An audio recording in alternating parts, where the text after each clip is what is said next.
Are you searching for the best in online black radio?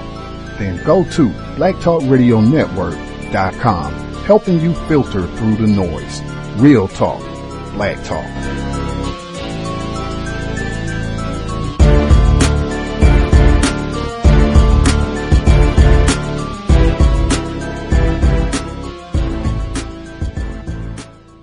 The internet is full of half-truths and all-out lies. We've all seen them, and many people on social media complaining about it. Here's your chance to show and prove. WorldAfropedia.com is a black-owned and operated encyclopedia. There are several thousand articles, but we need help. We can't uncover all the truth ourselves. So please, join us and become a writer, editor, or blogger for WorldAfropedia.com today. Every little bit counts. We owe it to the future generations to put the truth out there. Visit WorldAfropedia.com, the African-centered encyclopedia, a global database of African knowledge for the purpose of bringing about global African wisdom and understanding. WorldAfropedia.com.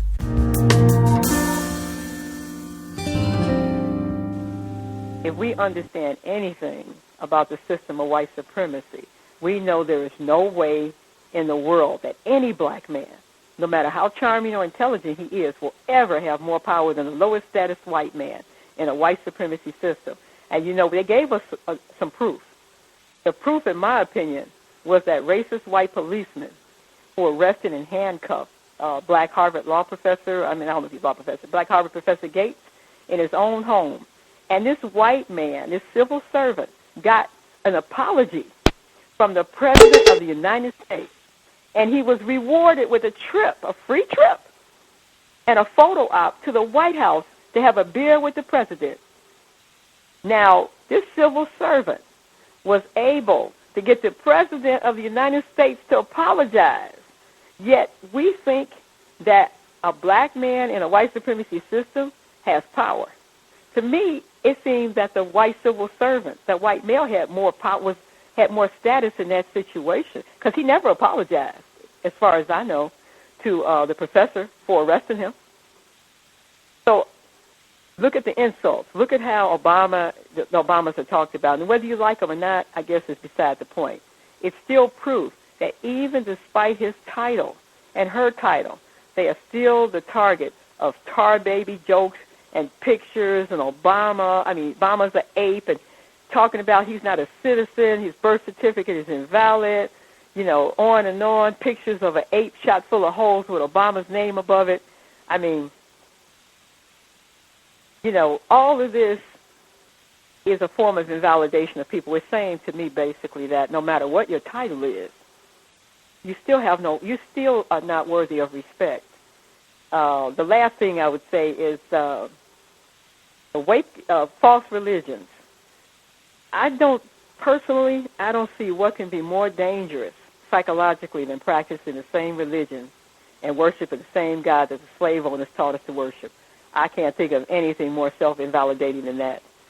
They didn't teach us about the God that we had in Africa. Now, this is my own personal belief, and some people might disagree. But the God that we had in Africa, in my opinion, was the one who loved us, the one who wanted us to be free. They didn't teach us about a God like that. They taught us about a God that taught us it was normal and acceptable to be enslaved. They taught us to believe in white supremacy via a blind, blue-eyed Jesus. Taught us to turn the other cheek while they beat the hell out of us. Taught us to wait until we died to reach heaven and receive the riches that they were getting right now. And so you have to ask yourself, and this is what Malcolm X said, and this is, to me, I really love this quote. He said, so you call the same God he calls for. When he's putting a rope around your neck, you call for God, and he calls for God. And you wonder why the one you call on never answers you. So what color God did our African ancestors worship? How could God's son have been a white man in ancient Africa before the European even existed? How could black and white people really be worshiping the same God if that same God allows the European to have a wicked domain over the non-white planet?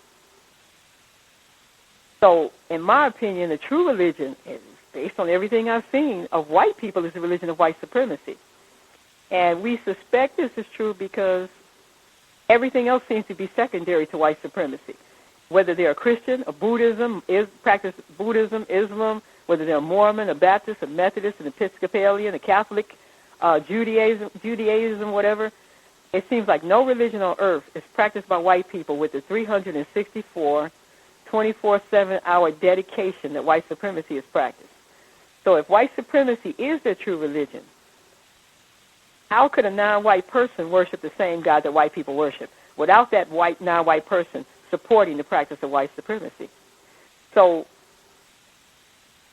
it just seems that to follow the same religion that kept you enslaved, in some respects, it is a form of self-invalidation, because something is wrong with the black community that has a church on every corner and hell in between. Context of White Supremacy. Pam the Great. Church on every corner, hell in between. Gus T Renegade in for another broadcast, hopefully to share constructive information on the system of white supremacy, the religion of white supremacy. Today's date, Friday, September 21, 2018. So I have been told. This is our fourth study session on Pamela Evans Harris, her second book, co-authored by she and her other writers. Black Love is a Revolutionary Act. The audio segment that you heard, that from the summer of 2011, just a few months after this book was first published. I will step aside so that we can get right to the material. We are starting on chapter 23. Again, Pam the Great, she would want us to learn, study, and apply anything constructive that she left for us on these pages. Apply it as we go about the business of solving the problem. Black Love is a Revolutionary Act, audio segment number 1, Context of White Supremacy. Chapter 23, The Color of Success. Miranda is a senior software programmer for a Fortune 500 company and earns a six-figure salary. She drives a luxury car, lives in a downtown condo just blocks from her job, eats out twice a day, and is always stylishly attired. 5'6" and attractive, Miranda maintains her trim 140-pound frame by exercising 3 times a week at the pricey health club in her apartment building. Miranda avoids interacting with any black copy clerks, messengers, and secretaries at her firm since she has nothing in common with them. She has a handful of black friends and associates, all Ivy League grads like herself, who work for other Fortune 500 firms. She attends most company functions and occasionally joins her white coworkers for happy hour at the bars near their office. She dated a white consultant for a few weeks the previous year, but they went their separate ways after he said he wasn't looking for anything serious. She hasn't met anyone since and is dateless most weekend nights. Miranda has dated only a few black men over the last 15 years, but after 1 or 2 dates, they never called again, which led her to assume black women of her caliber intimidated black men. This was confirmed in her mind after one black jerk said at the end of their first and only date that if he wanted to date a white woman, he would find a real one. Miranda took that as a compliment. If Mr. Right turned out to be white, she was okay with that. The truth is, Miranda feels more comfortable around whites, which is why she lives in a predominantly white area. She grew up in a predominantly white neighborhood and attended predominantly white schools where she had been one of a handful of blacks. She hadn't stayed in touch with her black classmates and only occasionally wondered what had become of them. Although Miranda's Midwestern city is one of the most segregated cities in the nation, She swears she never personally experienced racism, except for the occasional white ignoramus who dislike blacks. Shoot, there were plenty of blacks she didn't like herself. She refuses to be manipulated by all that brother and sister crap blacks use as a crutch. All blacks had to do to overcome white misgivings and negative stereotypes was to be more prepared and work harder than their white peers. It was just that simple. Either a person was up to the challenge, and if they weren't, they had no one to blame but the person in the mirror. If they succeeded, the rewards were well worth it. Her impressive career was proof. More proof was the retirement party 3 weeks ago for the Black Vice President of Public Affairs. The company bigwigs went all out for McCabe. A rented hotel ballroom, a catered 5-course meal, a 6-piece jazz band, balloons, and champagne. Miranda had never seen anyone, let alone a black man, get such a royal send-off. It definitely beat a 30-year pen from the post office.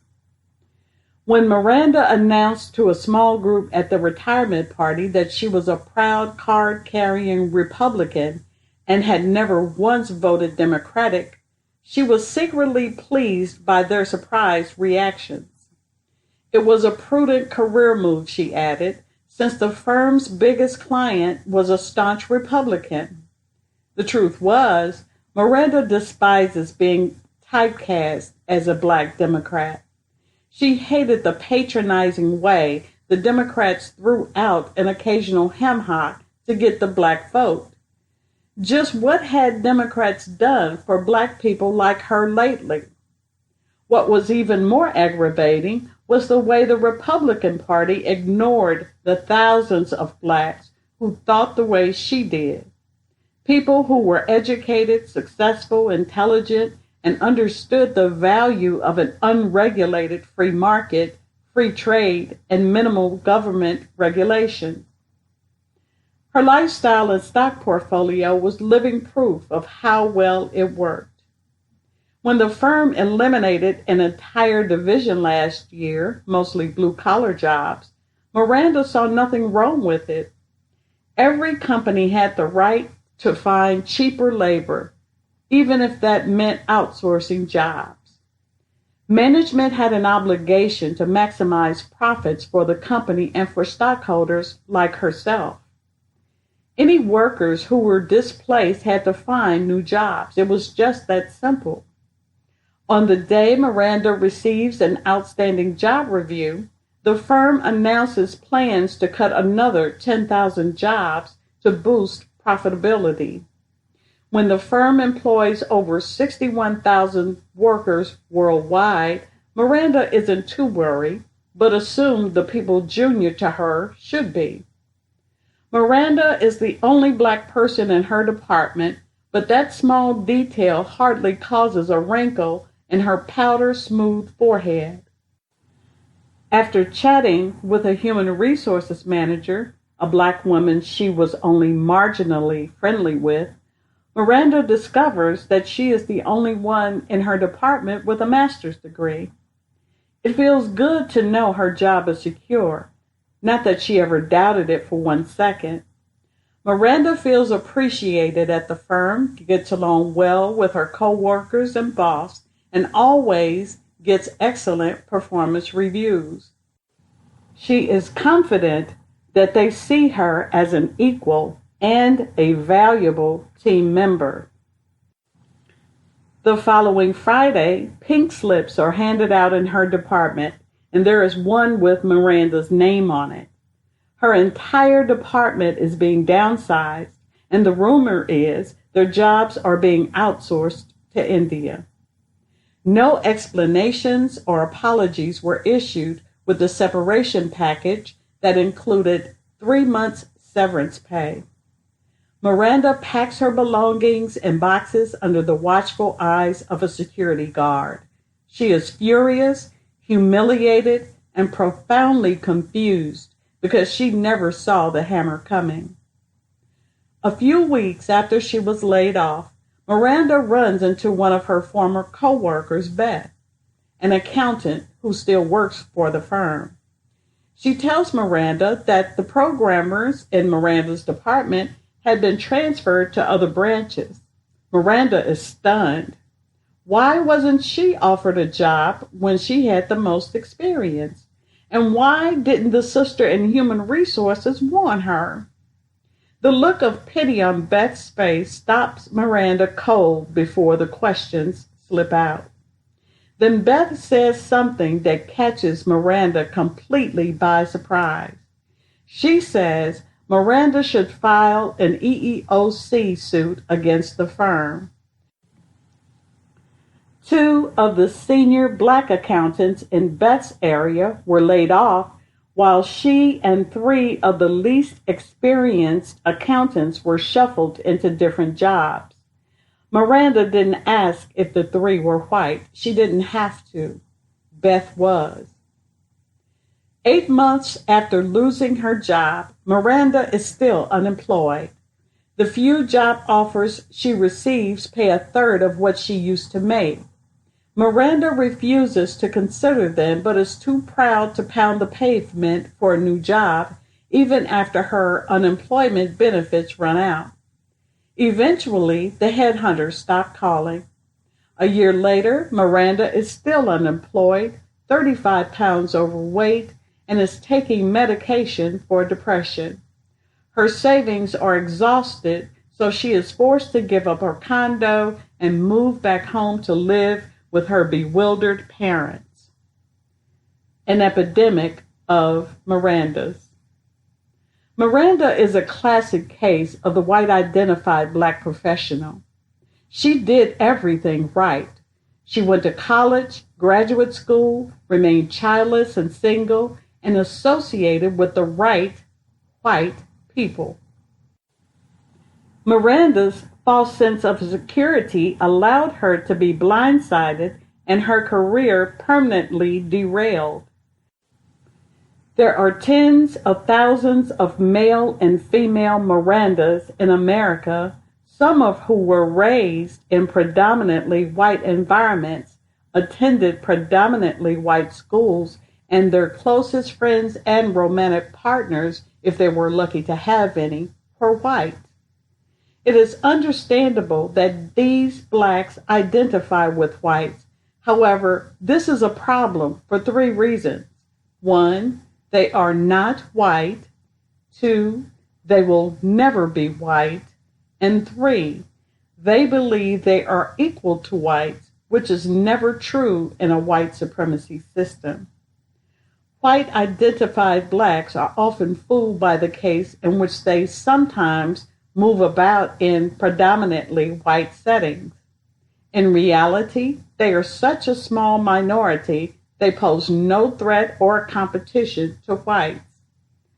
Unfortunately, white-identified blacks can't tell the difference between tolerance and acceptance. They are so determined to fit in, whites find their admiration and imitation flattering, and thus allow them to be in their company, as long as the black person remains white-identified. Since most white-identified blacks believe whites are the only people who can validate them, they will do whatever it takes to get white approval and distinguish themselves from the unwashed black masses, even if that means reinforcing racial stereotypes against other blacks and themselves.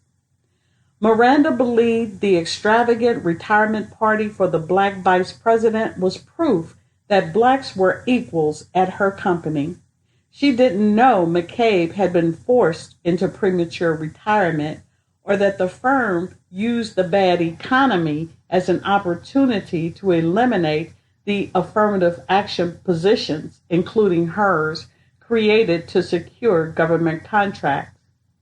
Miranda didn't know about the countless humiliations McCabe had suffered at the hands of his white colleagues.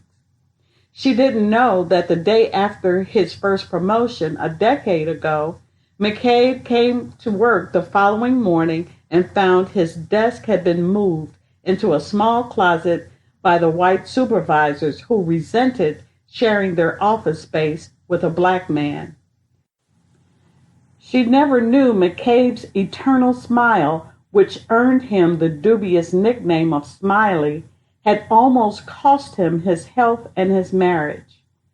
The male and female Mirandas do not understand or accept that skin color always overrides education, degrees, professional credentials, cars, clothes, white lovers, and white spouses when it comes to the core pecking order in a white supremacist society.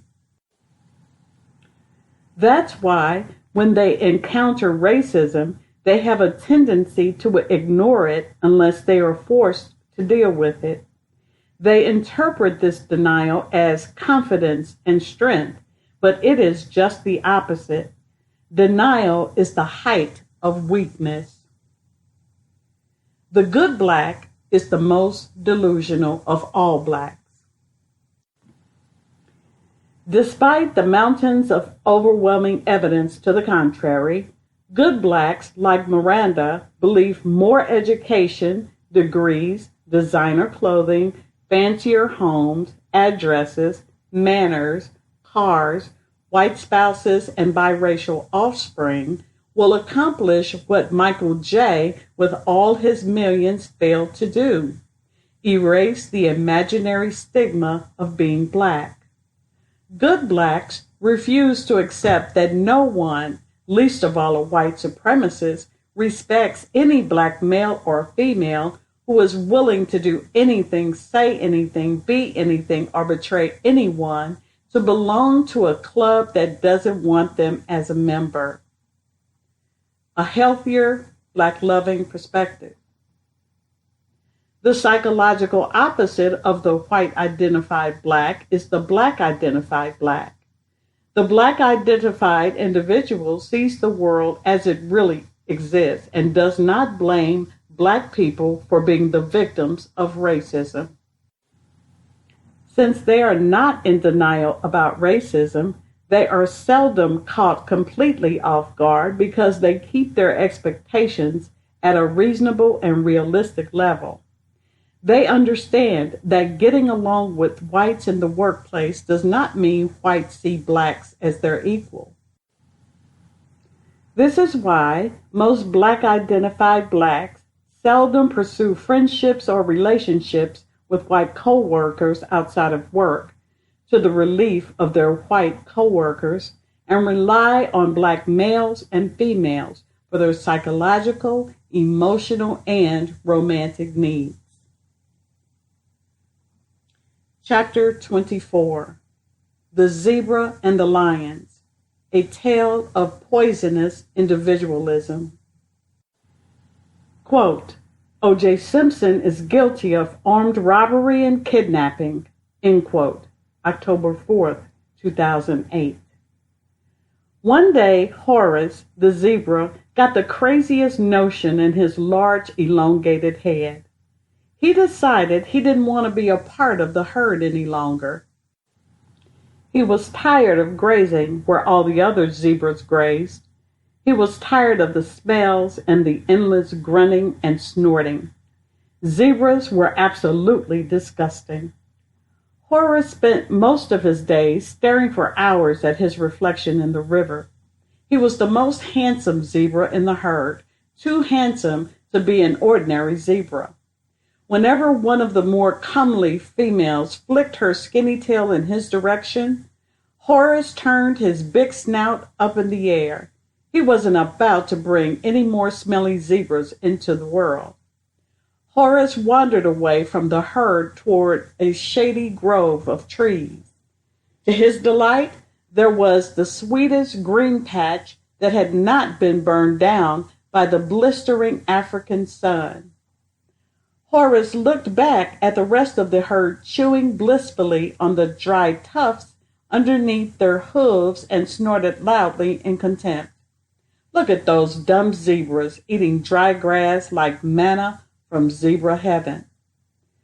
Horace moved deeper into the grove and faced the herd so he wouldn't be seen, but could see them if they came too close. If they discovered his tasty find, there would be less for him. Unbeknownst to Horace, 50 yards from the shady grove was a pack of lions, 1 male and 3 females. As Horace came closer, they strategically kept their distance. They wanted the zebra to think he was safe, so far away from the herd. "What a dumb zebra," they growled deep in their throats with amusement. The pack licked their huge teeth in anticipation. The zebra was nice, thick around the middle with a big fat ass. "He doesn't do much running," one lioness chortled with contempt. She had no use for a lazy male of any species and was looking forward to ripping that striped hide with her sharp teeth until the blood flowed. "He's such a stupid zebra," a second lioness agreed, "to wander off by himself. Doesn't he know there are hungry lions in the fields just waiting to take him down?" "Oh, look at him," roared the male lion, shaking his magnificent golden brown mane, "chowing down like there's no tomorrow, and there won't be after we rip his striped ass apart." The lions laughed quietly so they wouldn't alert the blissfully grazing zebra. They were in a good mood. There was nothing predators loved more than a big-headed, stupid animal so arrogant it forgot its own safety lay in the unity of the herd. In a herd, the zebra's stripes created an optical illusion that confused the lions. To make matters worse, the more devious zebras would zigzag back and forth in front of the herd to make it more difficult to single one zebra out. Together, the zebras were smarter than they looked, but apart, they became a lion's happy meal. Oblivious to the danger beyond the trees, Horace ate until his big belly bulged. A shifting wind rippled the bristly hairs along his ridged back. His head jerked up and around. In an instant, he recognized the scent. Lions. He sniffed again, taking in large gulps through his flared nose. They must have seen him hiding in the trees. Horace trotted out of the shady grove and paused on trembling legs. Nervously, he looked back and spotted the top of a magnificent brown and gold mane moving low through the grasses, coming in his direction. Horace broke into a full gallop, his big belly swaying from side to side toward the herd grazing in the distance. His eyes widened with terror when he looked back and saw the lions 4 deep in hot pursuit. Horace brayed at the top of his lungs, calling the herd's attention to its plight. When the other zebras lifted their heads and saw the lions, they took off, leaving Horace in a huge cloud of dust. Horace couldn't believe these cowardly zebras weren't willing to risk their lives when he needed their help. How could they abandon such a proud, stately, handsome zebra like himself? Wasn't he just like them, only better? Before Horace could make another sound, one of the lionesses leaped into the air and landed on his back, followed by another, bringing him crashing down on his front forelegs. The male lion rushed in, snapped his powerful jaws around the thrashing zebra's neck, and clamped down until the zebra suffocated. By the time the last tremors rippled through Horace's body, the lions were already feasting. One lioness tore off a bloody chunk of zebra flesh and chewed happily. Poisonous individualism sure made one hell of a tasty meal. The end of story. Quote, "Even the weak become strong when they are united." End quote. Johann Friedrich von Schiller, 1759 through 1805. Quote, integration was the worst thing that could have happened to Black people. You can't integrate into a culture that despises you. You can't integrate when you have to ask, beg for everything you need. That's not integration. That's subjugation. And if you don't know the difference between being equal and wanting to be equal, you never will be. End quote. Umoja. Recipe number 9, false beauty standards. Once you convince someone to hate the reflection in their mirror, you can convince them of anything. Umoja. Chapter 25, The Beauty Con Game. The old cliches, beauty's in the eye of the beholder, is no match for the power of white supremacy. Under this system, beauty has become a zero-sum equation for whites and non-whites, which states, if whites are the most attractive, non-whites are the least attractive. If light skin is a sign of racial beauty, dark skin is a sign of racial ugliness. Black inferiority complexes are rooted in our mirrors. This false man-made concept of beauty is used to instill the first seeds of self-hatred and inferiority in non-white children, in particular the darkest skinned of African descent. It is critical that we understand how the second weapon of mass mind destruction, beauty, functions so that we understand why so many non-whites despise the person in their mirrors. Debunking white supremacy beauty myths. Myth number 1. We should take credit for an accident of birth. We have no control over the parents we have, the genes we inherit, or the color of the womb that delivered us into this world. Giving ourselves credit for being born white, black, red, or green, light or dark skinned, 6'2" or 4'1", blue-eyed or brown-eyed, is the same as taking credit for having 2 hands and 2 feet. Our skin color is an accident of birth, a random toss of the genetic dice. To base our superiority on something we have no control over is foolish.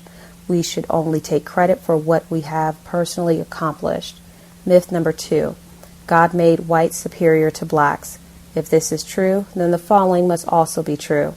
God cannot be all-powerful and all-knowing because he made the African man and woman the first people on earth. He made a mistake. 2 inferior human beings, the African man and woman, can produce 2 superior offspring, the European man and woman. Myth number 3.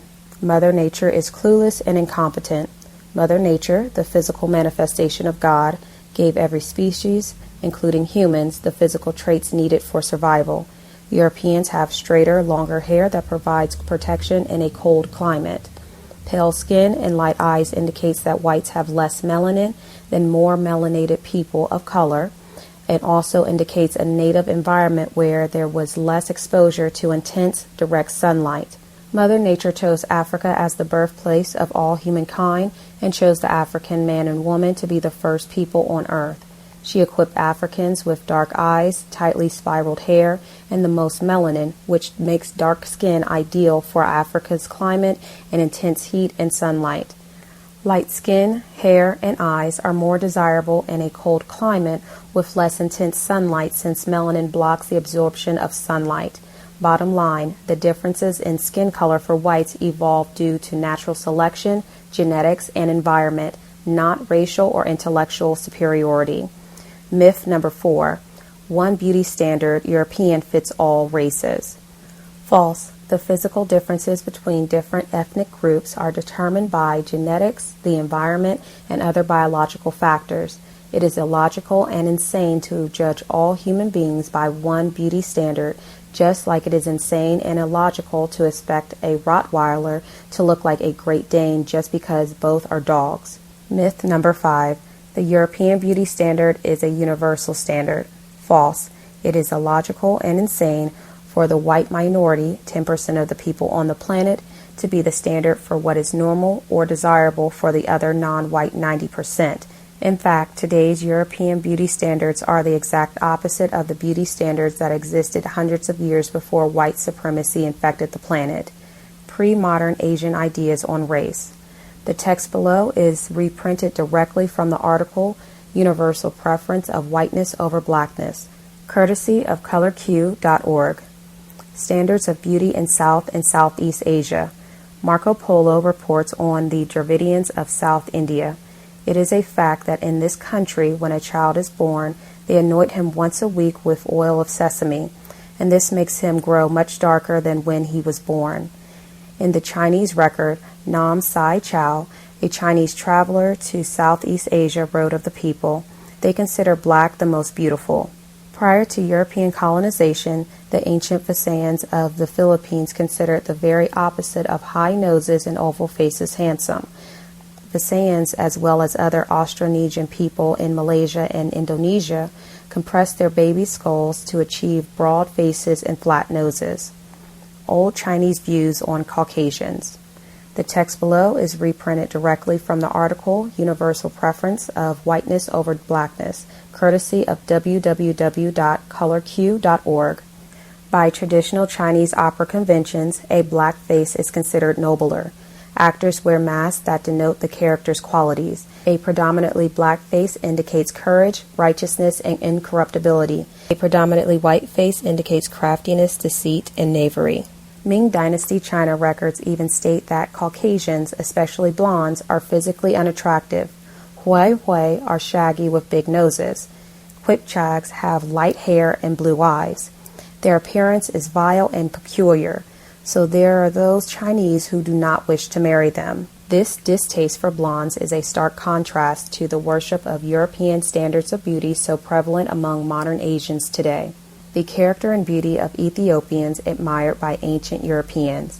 The text below is reprinted directly from the article Universal Preference of Whiteness over Blackness, courtesy of www.colorq.org. The Ethiopians, wrote Herodotus, are said to be the tallest and best-looking people in the world. In ancient Roman Greek writings, the term Ethiopian is loosely used to refer to all black Africans. Greek writer Diodorus wrote of the Ethiopians, "Their piety has been published abroad among all men, and it is generally held that the sacrifices practiced among the Ethiopians are those which are the most pleasing to heaven."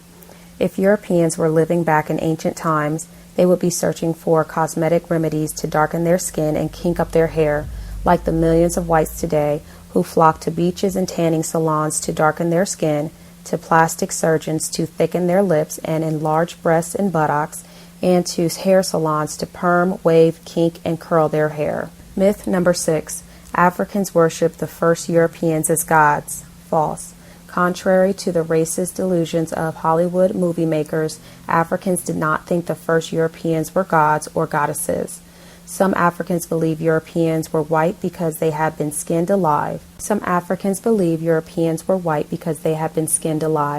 Others, like Ulauda Equiano, were terrified by the appearance of the white men who kidnapped him from his African village and brought him to the New World on a slave ship in 1756. After 10 years of enslavement, Ulauda purchased his freedom and wrote his autobiography describing the horrors of slavery, the cruelty of slave owners, and how he fainted with fright the first time he saw the white men with horrible looks, red faces, and long hair. In pre-colonial Africa, a skin color inferiority complex was non-existent. Africans took pride in their skin, hair, and features because it was desirable, normal, to look like their fathers, mothers, siblings, and grandparents.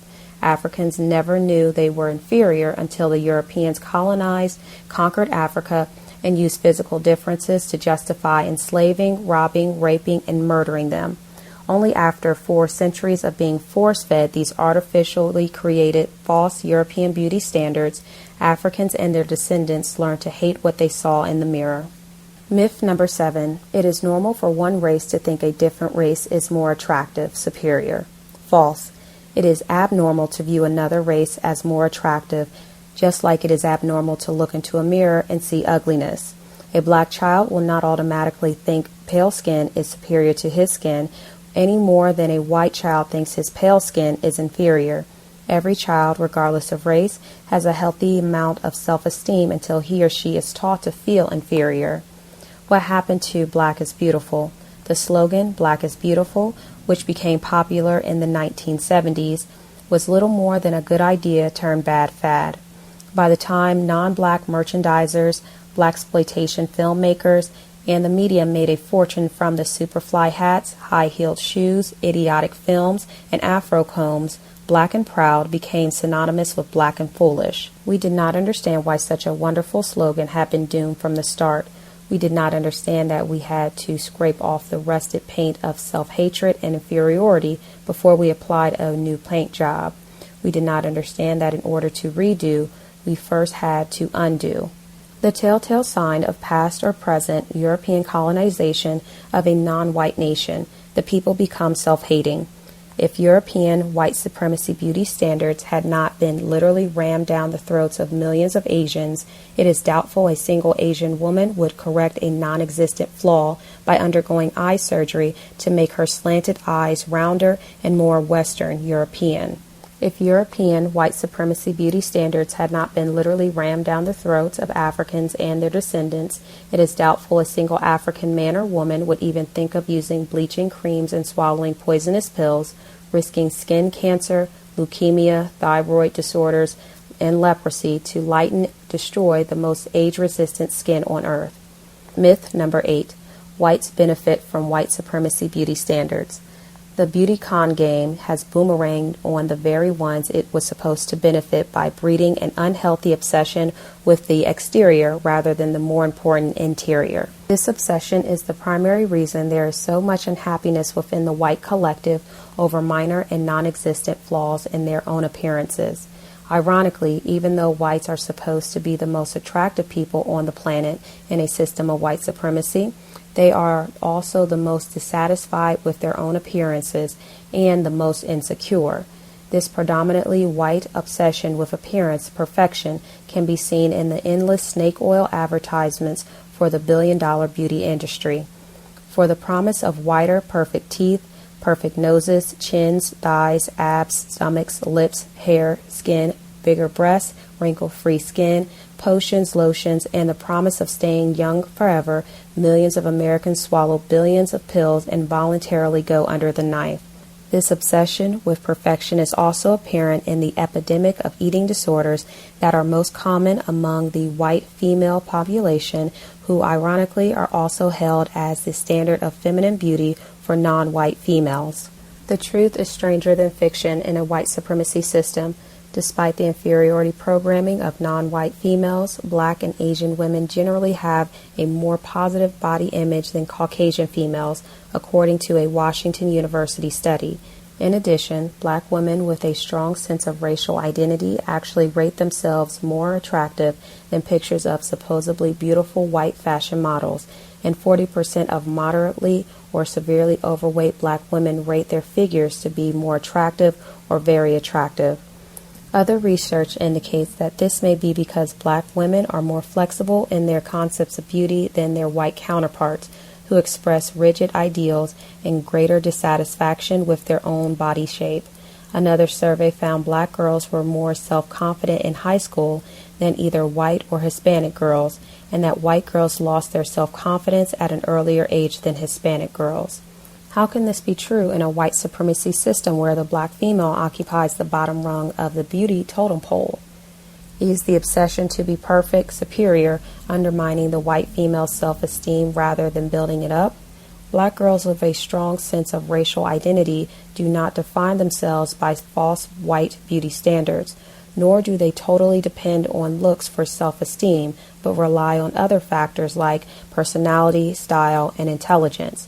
They know there is nothing inherently wrong with being black, and they are less likely to mutilate or surgically alter their bodies, which explains why so many black females view the eating disorders like bulimia and anorexia that afflict the white female population with puzzlement and contempt. Black females in general do not long for rail-thin arms or legs or tiny butts. Their opinion of a sexy body is far more generous and forgiving since perfection is never a requirement. Black females also have less of a tendency to obsess over minor flaws in their appearance. However, if a black female is white identified, she may mimic the self-hating behavior of her white peers, although seldom to the same extreme degree. White beauty standards are contemptuous of all women.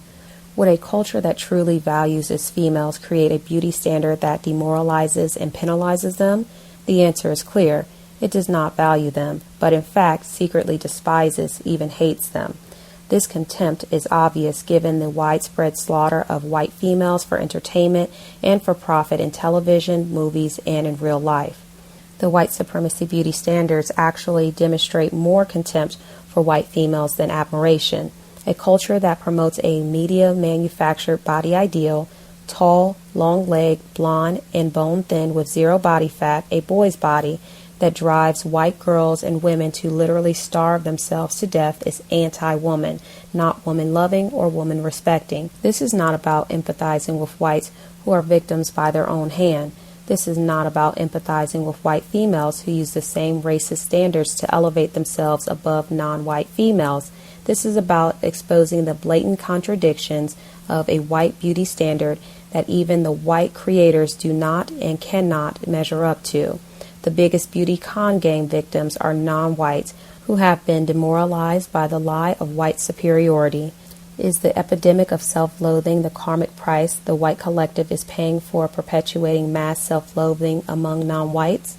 America is one of the wealthiest nations in the world, yet Americans are plagued by more self-doubt, self-hatred, self-abuse, over-materialism, dysfunctional relationships, broken families, cruelty, jealousy, envy, bullying, vanity, narcissism, eating disorders, self-mutilation, drug and alcohol addiction, mental illness, depression, suicide, sexual deviancy, rape, incest, and homicide than anywhere else, including the so-called third world. If the most privileged people on the planet are also the most miserable, they are missing the two most valuable lessons of their lives. There is no substitution for genuine self-respect and self-esteem. If you are mistreating others, you will have neither. If we escape punishment for our ill deeds and crimes, ultimately we will find a way to punish ourselves. Chapter 26. Straight talk about nappy hair. Don't remove the kinks from your hair, remove them from your brain. The Honorable Marcus Messiah Garvey, 1887 to 1940. Baby, let your hair hang down. Audrey was sitting across a candlelit table from Ernest, a man she met a week before on the commuter train to work. She had dressed carefully for their first date, not too plain Jane, but not too sexy. She didn't want him to think she was willing to trade her body for a glass of wine and a plate of blackened tilapia. The conversation had been decent, but nothing special. Audrey had been hoping for some kind of spark, then warned herself to relax and just enjoy the man's company. That was the problem with single women like herself. They expected for an instant connection with a man they just met. For all she knew, Ernest was having the same doubts about her. "This fish is delicious," Audrey said, letting him know she appreciated the meal he was paying for. "Not as delicious as you," Ernest said, bold brown eyes staring over his raised cocktail glass. "You know what they say, appearances can be deceiving," Audrey teased, refusing to take his comment seriously. She was a little flattered by his constant staring, but also a little unnerved. Finally she asked, "Is something wrong?" "Wrong? You keep staring." "Just wondering." His voice trailed off, a wistful look on his face. "About what?" Audrey mentally crossed her fingers. Please don't let this man say something stupid. "I was wondering what you look like if you let your hair down." "Let my what down?" She sat back frowning. "It's sexy," Ernest continued, "when a woman lets her hair down." He tilted his head back and rolled his shoulders to demonstrate. "Uh-huh," Audrey said, a self-conscious hand straying to the French roll she had plastered with hair glue to keep the short, stray hairs lying flat. "If I was your man, would you let your hair down for me?" "But you're not my man, so I don't have to answer that," Audrey said firmly. "I might be one day." Now why was he going there on their first date, and why was this fool talking about letting her hair down when it barely reached her shoulders? Unfortunately, Audrey knew exactly what Ernest meant. If she had seen that tired scene once, she had seen it 100 times. The prim and proper, plain Jane, white female, hair in a tight bun, glasses, white blouse buttoned up to her chin, who hadn't had sex since the Great Depression. The handsome male hero walks in the door. Bam! Instant attraction. The top button of her blouse pops loose. She reaches up and pulls out that one strategically placed hairpin, shakes her head, and her long hair tumbles around her face, transforming her from a frigid librarian into a raging sex kitten. When Audrey was younger, she wanted long hair like that. But now, just a few days short of her 40th birthday, she was no longer impressed with Hollywood's idea of sexy. She thought it was fake, silly, and too contrived. In fact, spending too much time and money fretting, fixing, and worrying about her hair was wearing on her last nerve. She was sick of waiting for hours at a beauty salon, sick of hair relaxers, hair straighteners, and hair rollers. She was sick of trying to stretch, pull, and shape her short hair into a decent style every morning. Audrey had decided that this would be the year to throw away the relaxers and curling irons and start wearing her hair natural. And now this clown wanted to turn her into a piss-poor imitation of a white female? 10 years ago, Ernest's careless comment would have made her feel inadequate, or it might have driven her to the nearest hair weave salon to accommodate his inappropriate and frankly rude expectations. Ernest had no idea how much he had turned her off, or that this would be their last date, because he was still smiling and waiting for her response. "Ernest," she cooed, giving him a seductive smile, "I'll let my hair down on one condition." "What?" Ernest leaned forward, an eager look on his face. "You let your hair grow long and silky so I can run my fingers through it." Then Audrey's eyes traveled slowly and deliberately up to the balding spot on the top of his thinning, close-cropped nappy fade. The end. The joy of nappy humor. Don Imus and his crew take aim at the hair and sexual morality of 8 black teenage girls on the Rutgers basketball team, April 4th, 2007. Imus, host. So I watched the basketball game last night between a little bit of Rutgers and Tennessee, the women's final. Rosenberg, former Imus sports announcer. Yeah, Tennessee won last night. 7th championship for Pat Summitt, I-man. They beat Rutgers by 13 points. Imus, that's some rough girls from Rutgers. Man, they got tattoos. McGurk, producer. Some hardcore hoes. Imus, that's some nappy-headed hoes there. I gotta tell you that now, man, that's some woo. And the girls from Tennessee, they all look cute. McGurk, a Spike Lee thing. Imus, yeah. McGurk, the Jigaboos versus the Wannabes, that movie he had. Imus, yeah, that was a tough. McCord, newsman, do the right thing. Imus, I don't know if I'd have wanted to beat Rutgers or not, but they did, right? Rosenberg, that was a tough watch. The more I look at Rutgers, they look exactly like the Toronto Raptors. Ruffino, engineer, only tougher. McGurk, the Memphis Grizzlies would be more appropriate. Nappy hair has been a frequent target of white ridicule. There is a tremendous amount of pressure for black women to imitate a beauty standard that was designed for white women. This makes hair a sensitive topic for many black females. Even though black males are not pressured to have long hair, straight hair, good hair, or any hair at all, they are just as obsessive and conflicted about black hair. Only one has to turn the clock back 40 years to recall the conch styles that were once popular among black males. A short walk down memory lane. The conch was a popular hairstyle for black men from the 1920s to the 1960s. The naturally kinky hair was chemically straightened using lye and styled into pompadours that resembled white hairstyles. Some men chose to simply slick their straightened hair back to lie flat on their heads, like white males. At home, a do-rag headscarf had to be worn to prevent sweat or weather from making the conked hair revert back to its natural nappy state. Relaxers had to be constantly reapplied as new hair grew in. Malcolm X on the conch hairstyle. This was the first really big step toward self-degradation when I endured all of that pain, literally burning my flesh, to have it look like a white man's hair. I had joined that multitude of Negro men and women in America who are brainwashed into believing that the black people are inferior and the white people superior, that they will even violate and mutilate their God-created bodies to try to look pretty by white standards.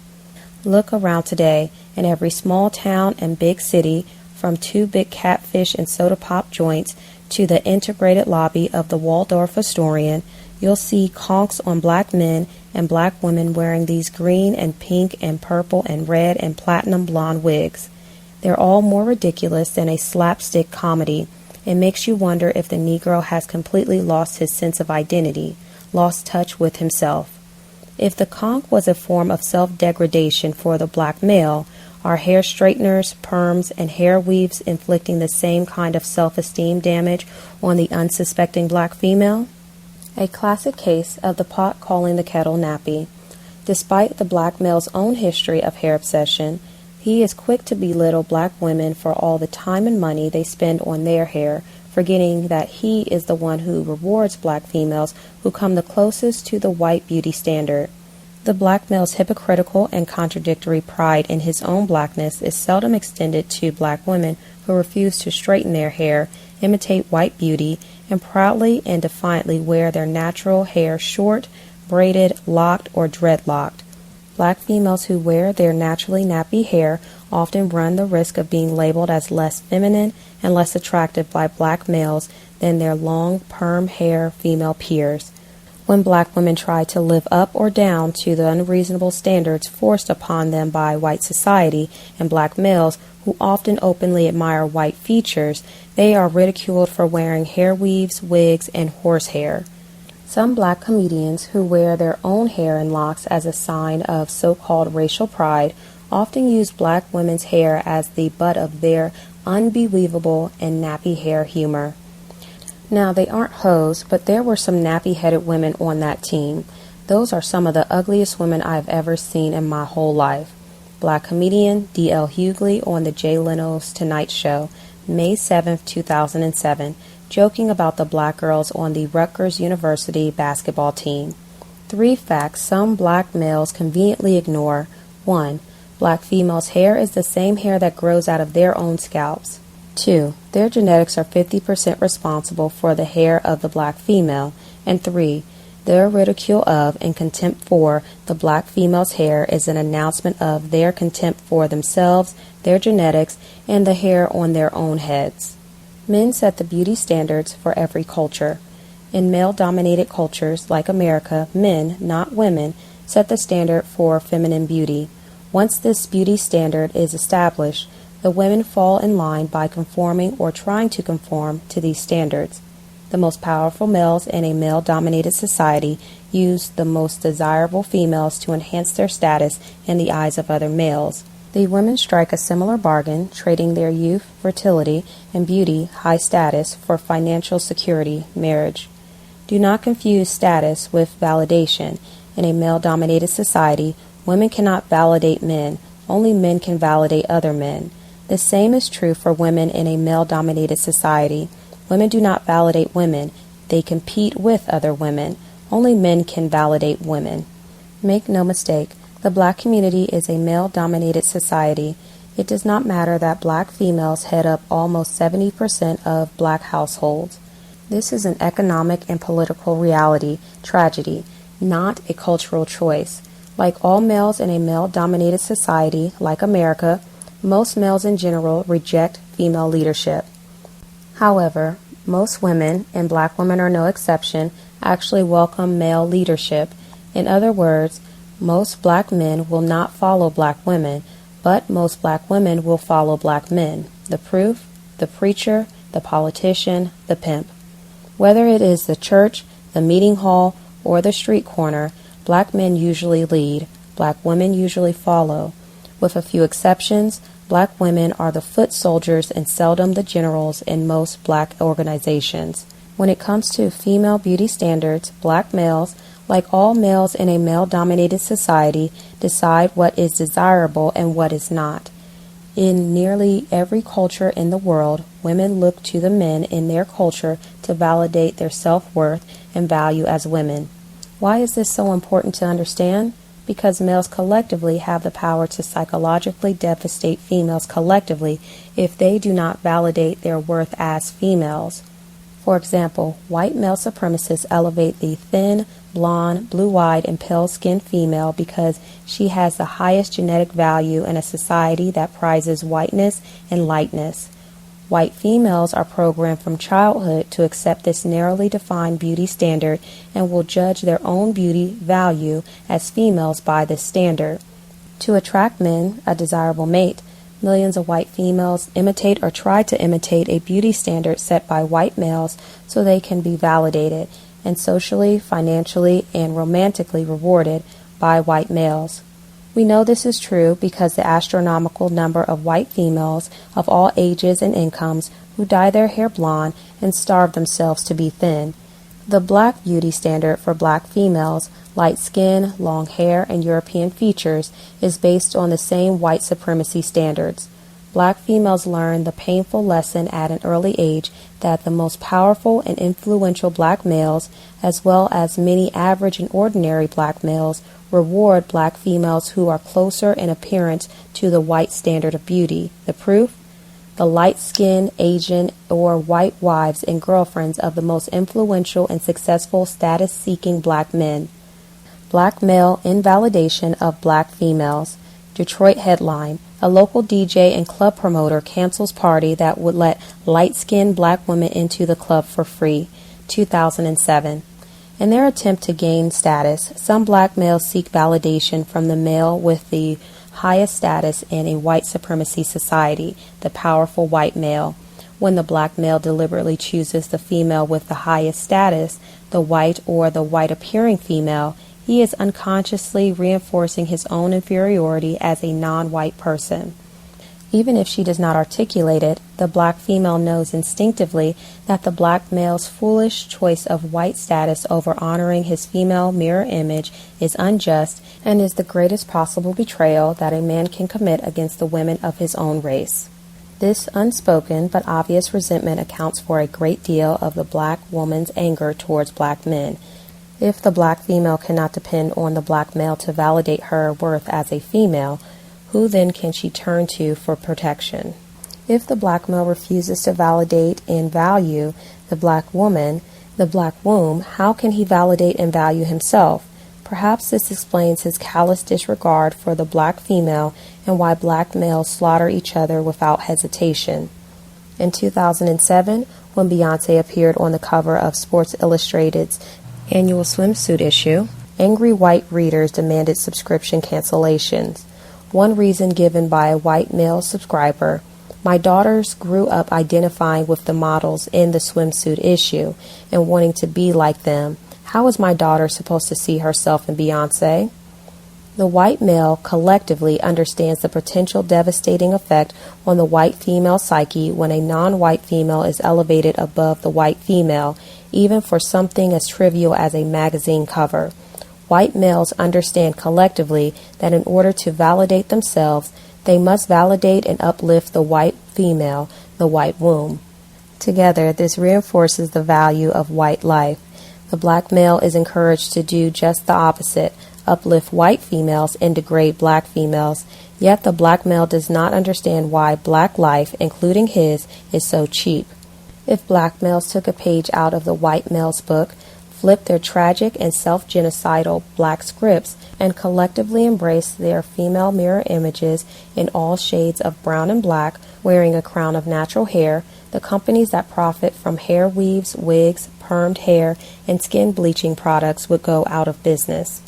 Black males would then reap the rich psychological and spiritual rewards of loving themselves by elevating and honoring the black womb that delivered them into the world. Bottom line, black males must accept some of the blame for the time, attention, anxiety, and insanity displayed by some black women about their hair. How the beauty con game penalizes black males. It is a gross contradiction lie for a black male to say that he loves himself, yet desires to have children who look nothing like him. Emoja. The black male's secret shame of looking and being too black explains his collective disrespect towards black females, and it explains why so many successful, status-seeking black males deliberately choose non-black females. This has less to do with non-black women being more desirable and more to do with what non-black women represent to the self-esteem starved black male who measures his success by white male standards. Where have all the shampoo girls gone? Recently, a black male blogger from Chicago asks, "Where are all the white girls with the long, shiny hair I see in those TV shampoo commercials? I never see them on the bus or the subway. They don't work downtown like I do or party in the suburbs. I have never once seen hair like that on a white female's head." The glorious manes seen on TV require hair additions, weaves, falls, wigs, sophisticated lighting techniques, film and photo retouching, and artificial substances and devices to add volume, curl, density, color, and sheen to the hair. These media-manufactured false television images are the primary reason so many females of all races are so dissatisfied with the hair growing out of their scalps, and why so many women of all races chemically process, lengthen, straighten, thicken, curl, wave, kink, and color their hair to enhance it. Different is beautiful. Black hair is unique when compared to the hair of many other races. It is only through the lens of white supremacy, black inferiority, that this difference becomes a demoralizing focal point for many blacks. Mother Nature, the physical manifestation of God, made us perfect in God's sight. Our hair serves a sacred purpose in its natural state, growing up toward the sun, like a spiritual antenna that connects us to our Creator. The self-loving black male and female embraces the softness, texture, durability, and versatility of black hair. They know hair can't cook, clean, make love, comfort us, earn a living, save a life, nurse us back to health, fix a flat tire or a leaky faucet, or raise a healthy, happy child. They know that hair, be it long, short, curly, wavy, kinky, or straight, is only a small part of what makes a man or a woman desirable. The self-loving black male and black female know from experience that a long head of hair shrinks in importance if what lies beneath the scalp is wholly unappealing. A person obsessed with the exterior is already inferior in his or her own mind. Emoja. Context of White Supremacy. First audio segment all done.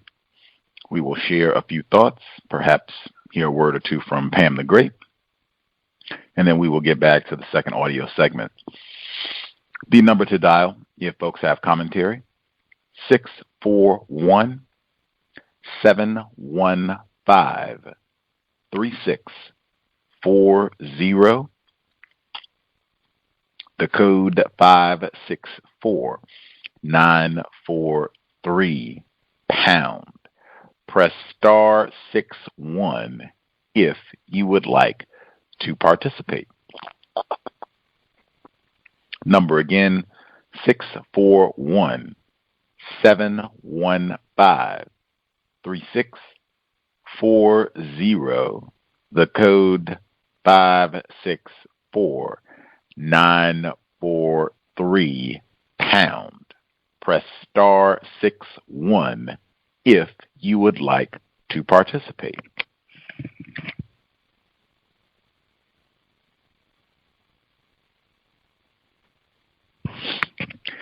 Ooh, pardon, had to cough. Folks who dialed in, if you have comments, questions, feel free. We're about halfway, a little more than halfway through the book, so you can be picking out major themes, things that have stood out as we have been reading the text. If folks, particularly if this is your first time reading the book, certainly I know we have people who have been listening to Pam over the years and got the books, years ago or way back when.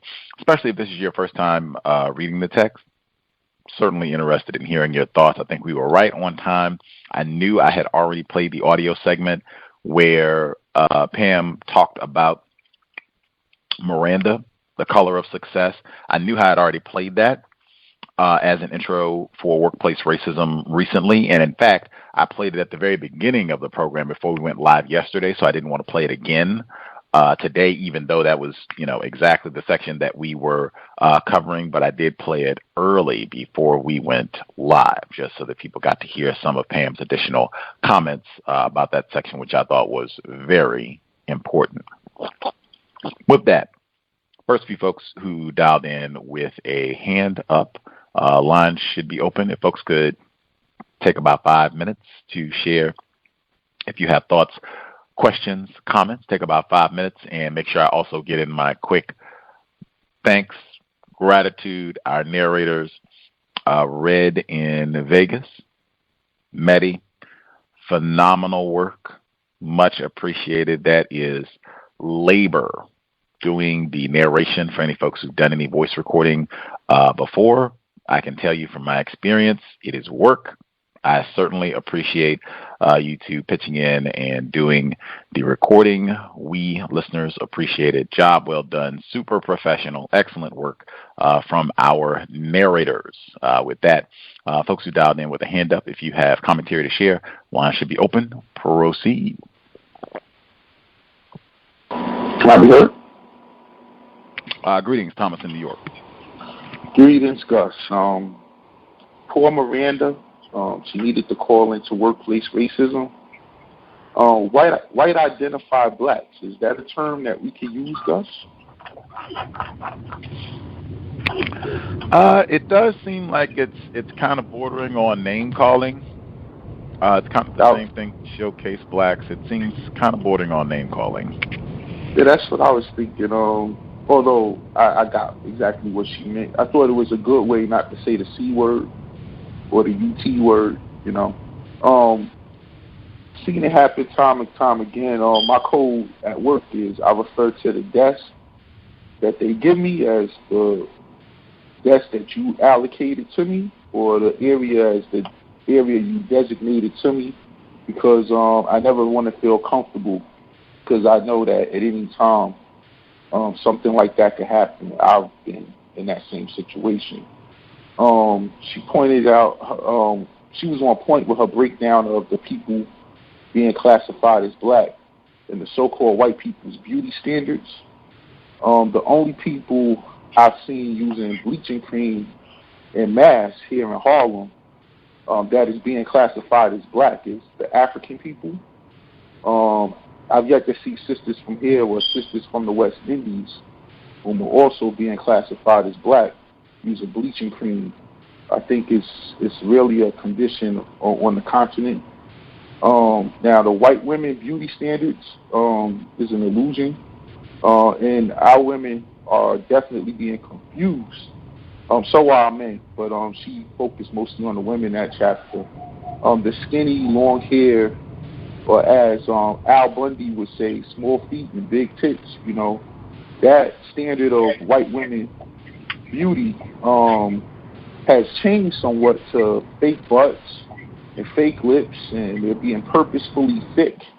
They're getting cheekbones added and chins added, and they have their hair braided, and some of them got dreadlocks, or locks rather. And I see, once again, our women following them, both using the old and new beauty standards. They have a fake butt too, but now they got blonde wig down all the way to their butt.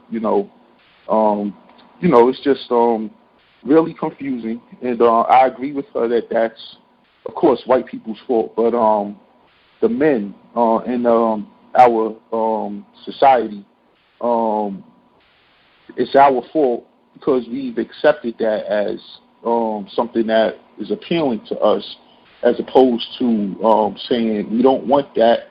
And of course, if we're not going to look at that, then they're not going to, portray that image. They want to attract men.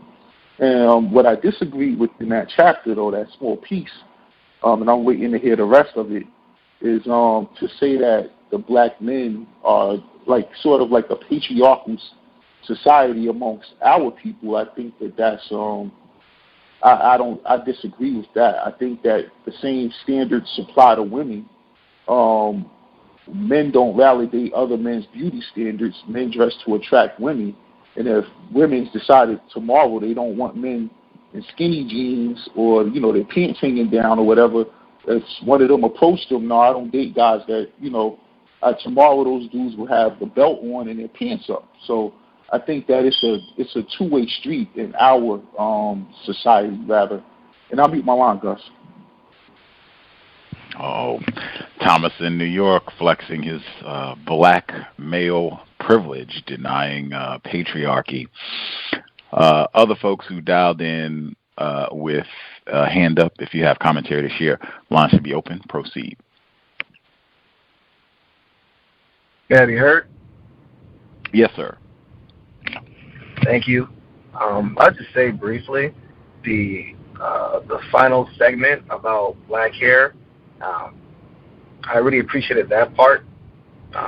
Growing up here in California, it's a lot of white identification, a lot of white programming to think that you're less than, that you don't measure up to. Appreciated that part. Now I'll just mute my line there. Concise, much obliged. Other folks who dialed in with a hand up, line should be open. Proceed. Can I be heard? Yes, sir. All right, greetings, Gus, and greetings to all the callers and listeners. Miranda, the story of Miranda, it's basically most people who have worked in corporate America, like myself, probably can identify with her experience, even though I wasn't that much confused as Miranda was. I knew I was a black man in a white society. But there was a couple of things that, working in corporate America, especially at a younger age, you don't see until you leave corporate America. But one of the examples that pointed out to me was the political ignorance of black people in regards to, which party is better for us, the Democrats or Republicans, and the baseline they always use is how much money they make, and or how much money they can get. So they tend to not understand that both parties are white supremacist parties that are not looking for their best interests. The part about the Asians and Asians having their beauty standards kind of like white people. I was in the Philippines a couple of months ago, and I was looking at big billboards about white soap whitening creams and stuff like that. And you would have thought, like, in a non-white country like the Philippines, they would be proud of what they what they are. But apparently, European colonialism and white supremacy has infiltrated that country as well, because now everybody in the Philippines wants to be white, and everybody wants to look white, and on their TVs you see nothing but light-skinned Filipinos with with a nation that's basically majority non-white, particularly dark Filipinos in that country. And the slogan of "Black is Beautiful," and how Pam talked about how that slogan kind of, went wrong. Kind of reminds me of what happened with Kwanzaa, and how they kind of commercialized it. Just like what she mentioned with "Black is Beautiful," it's like the same thing with Kwanzaa and the commercialization of it. Even though Kwanzaa originally was supposed to be about black self-respect and having a blueprint of some semblance of black self-respect. So that's all for now. I mean, my line. Much obliged. Other folks who dialed in, world system of white supremacy, not surprising about what's happening in the Philippines, unfortunately. Other folks who dialed in with a hand up, line should be open. Proceed. Can I be heard? Retired firefighter, yes, sir. Greetings, everyone. It's a lot to process. I'll try to stay on course with 2 points. Number one, as far as the example of Miss Miranda, I would say, because what was said in the reading is that she spent her childhood in environments where it was a lot of white people. Well, I would say I don't know how long ago that was written or anything, but I would say with the technology that the global system of racism, white supremacy has, that example can be with non-white people of all different levels of finances and income. They can be around. They can spend their entire childhood, quote unquote, around non-white black people, and still, with the thoroughness of the global system of racist white supremacy, still end up confused and in the position of confusion that Miss Miranda, the example was of. Just an observation of mine. Although the story is good for a book to put in, and it's very identifiable for a reader who needs to have a verbal understanding of racism, white supremacy, and how a non-white person can get confused until life. Actually, I take the position that there is no such thing as a black male under the global system of racist white supremacy dominating anybody, not even other black males, as far as they're concerned. If anything, it's equal in the point of needing a lot of help and assistance and improvement. It is black males, as far as that's concerned, based on the results of the global system of racism and white supremacy. It can be corrected, that's for sure. I would say, and I'm going to try to say in terms of nature, females in general have the ability to influence everybody within their social connections, other females, children, and males. Certainly the global system of racist white supremacy strategically have been in a manipulative way, not a constructive way, but a very manipulative way, with the idea in mind to refine in a refined way, continue the system of racist white supremacy, have been investing into a lot of black females, as opposed as example of quote unquote college employment, overwhelmingly in some cases over non-white, racially classified non-white black males. And that's all I have to say right now. Thank you. Much obliged, retired firefighter. Seems like we might have had another teaspoon of black male privilege. Other folks who dialed in that we've not heard from, if you have commentary you would like to share, line should be open. Proceed. Yes, ma'am. I'll be here.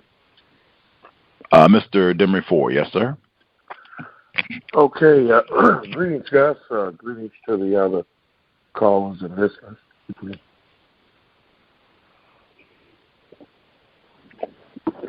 Okay.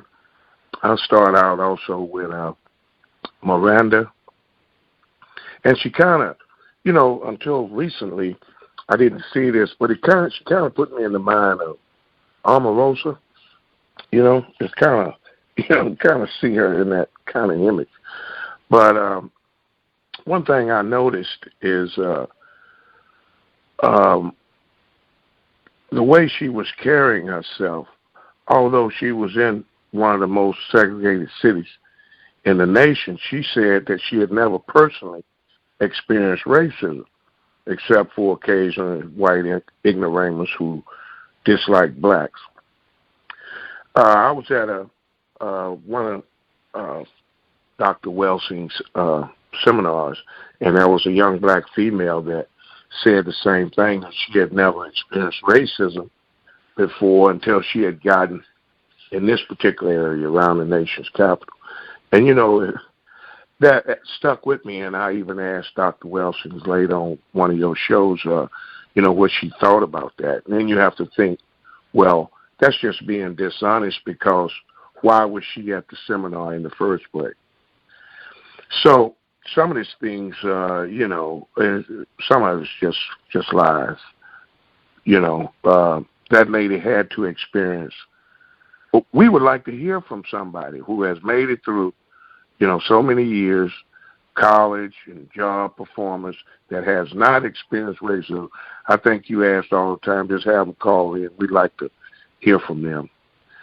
And the white identified blacks, like they said, is probably a better word, is confused blacks, or the people who consider if you can't beat them, join them.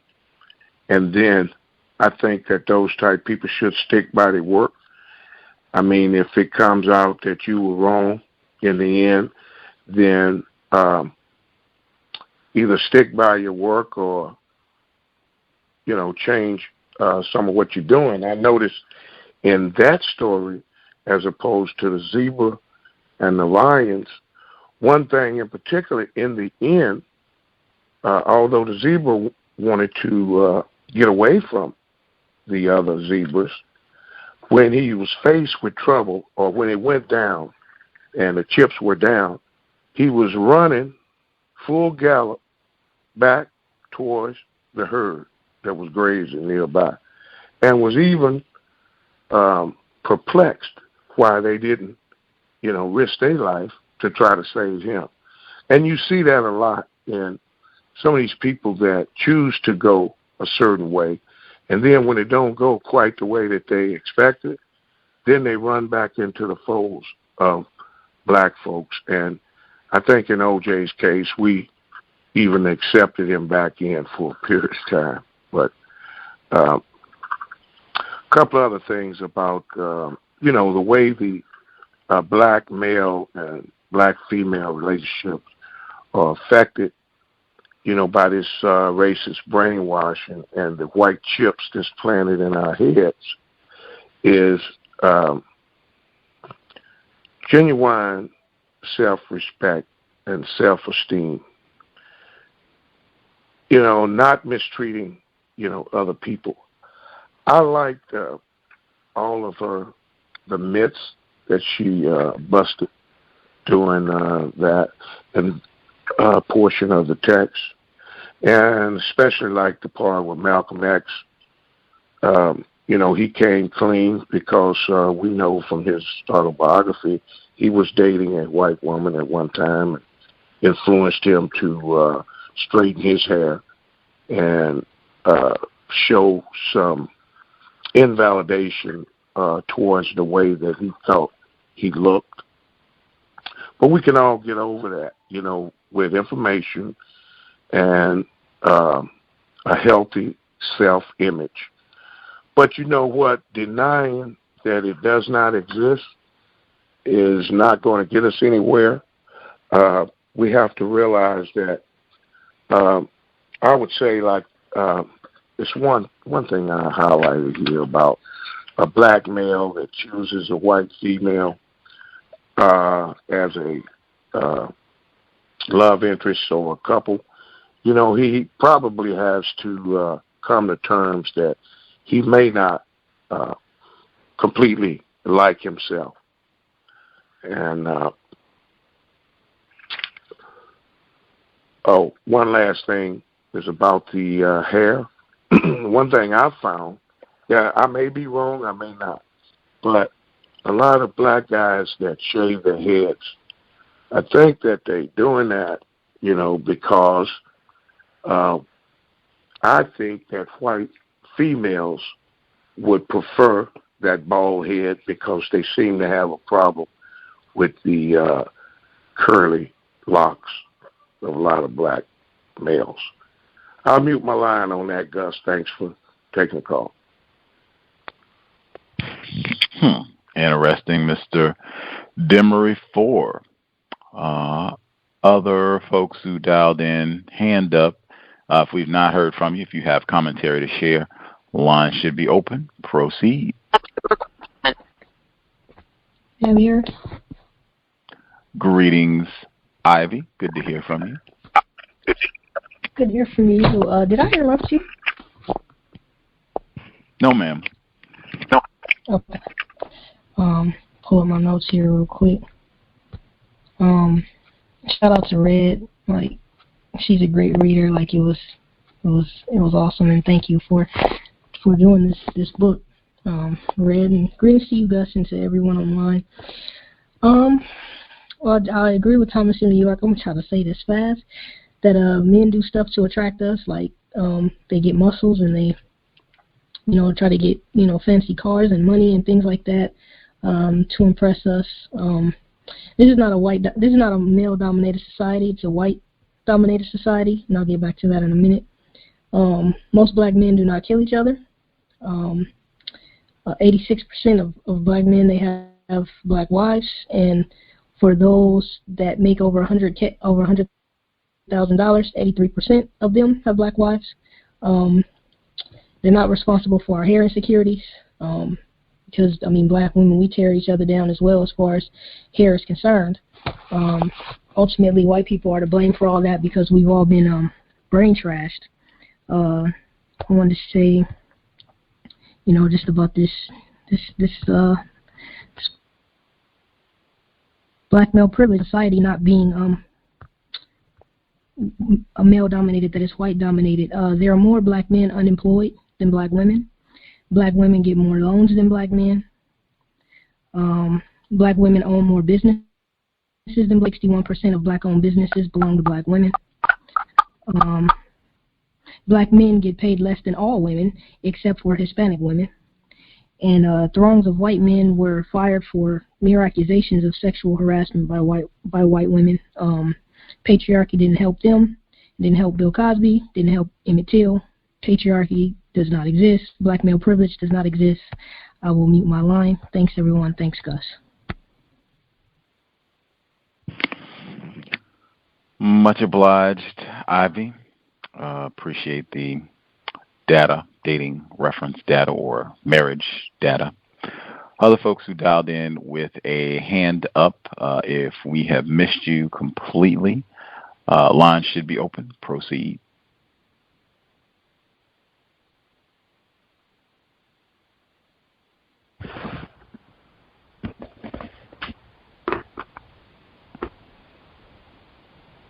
Do we nab everybody? Everybody with a hand up who wanted to share? Did we get them? Great. I will hush my mouth and make room for Pam the Great. This is from summer 2011, about 2 months after the book was originally published. She came back on the program to talk about the text, the religion of white supremacy. This is Pam the Great. Black love is a revolutionary act. It's almost like a textbook that they follow, some kind of rule book they follow in the entertainment industry. Talking about, particularly describing black women in such unflattering terms, tough, mean, and then getting black women to attack each other, and then getting black men to attack other black men. And it's almost like, you look at it and you just think, are we seeing what's really going on? Or has it become so normalized and satisfying to please white people because we know on some level that we're trying to appease and appeal to white people. When I did it, I was never extreme, but if I said something negative about another black person to a white person, I could feel that positive energy flow, but I don't remember hearing white people say negative things about other white people to me. And I think listening to this show and actually thinking about it, I became more aware of the fact that it's black people that do most of the talking when it comes to talking about other black people. Black people will sit there and talk about another black person to a white person. And it is seldom, I don't even remember any time where a white person has defended that black person. But that same white person will not have that negative conversation to you about any white people unless it's a white person that's in power over them that's mistreated them. That might be the only time. A white boss that they don't like that did something, they might say something about them. But their coworkers and their peers don't say anything about them. Very little. When you were saying that, we will degrade other black people, put other black people to appease or please or fit in with white people, it's almost like we're not paying attention because there's nothing that black people can say or do that somebody black hasn't said or done. Get a master's degree, makes no difference. Get a fancy title, makes no difference. You get rich, makes no difference. There is nothing new under the sun that black people could do that will make this thing change. I mean, in terms of getting white people to accept them as fully human. Black people have been trying for a very long time. But it's almost like you're programmed. I remember there was this really highly publicized Cape Cod murder trial in 2006 of this black male who was accused of raping and murdering this white female.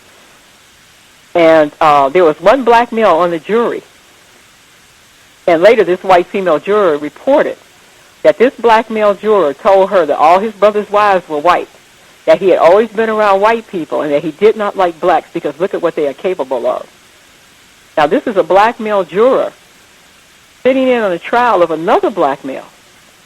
And he says, look at what they are capable of. Now, had that same black male juror been on trial himself, he would have been faced with the same racism and the same type of thinking that he was probably guilty, but he couldn't see that. So even though he was saying these things to white people, he wasn't buying himself anything. He wasn't benefiting in any way. Somebody told me, and I don't know if this is true, but they said that Gayle King, Oprah's pal, supposedly said, and I'm sure she said this to an audience if it was said at all, that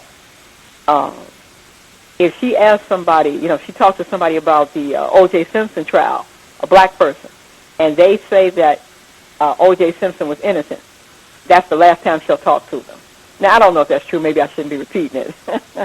But my point is that who was she really directing that comment at? White people, if indeed she said it. So you see it constantly where black people are really talking to white people. And sometimes we'll do it. We'll talk to white people and we'll say something we think white people want to hear. And it comes out so easily, it's almost unconscious until you stop and hear what you're saying.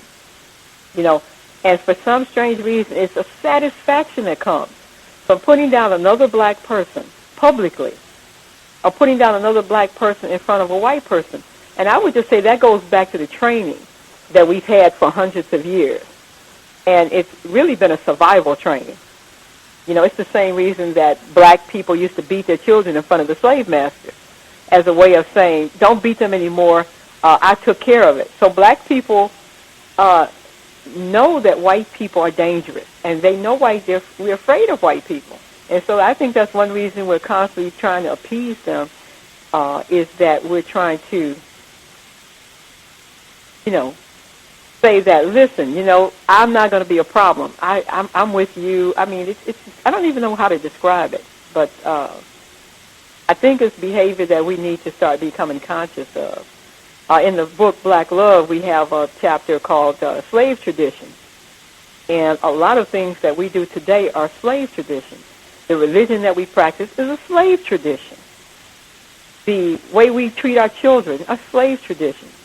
The way that we talk about other black people are slave traditions. So a lot of things we do are things that come right out of slavery, the food we eat. What we call soul food a lot of times is food that we were forced to eat because it was that or go hungry. And now this food, this throwaway food, has become a delicacy that's killing us. So a lot of the things that we do are things that come out of slave tradition, even to the point of killing each other. mistreating each other, using ugly words against black people. You know, it was something that I kind of thought of, and I was wondering if other people have ever heard this. I've never heard this. I tried to imagine, I've never heard a white person say, ain't that just like a cracker? I've never heard an Asian person say, ain't that just like a chink? I've never heard white people say after they had a romantic disappointment with another white person, that's why I don't deal with white people. Never heard a white person say, with your white ugly ass. I've never heard an Asian person say, you know, anything like, with your Asian ugly self. I mean, you think about the things that we say, and it just flows off our tongue like water. And so I think it's really important that we start really listening to the words. Words are powerful. Appeasing and pleasing white people is a slave tradition. Slaves were forced to call other slaves niggas in front of white people when they were slaves. What are we doing today? I guess we're still slaves. Or at the very least, we're still slave-minded. I mean, reality is we're still on the plantation. Slavery never ended. We never got off the plantation. We're still on the plantation. But I think the only way we're going to get off the plantation is we got to start being honest about the fact that we're on the plantation. We got to start being honest about the fact that these showcase blacks don't represent progress.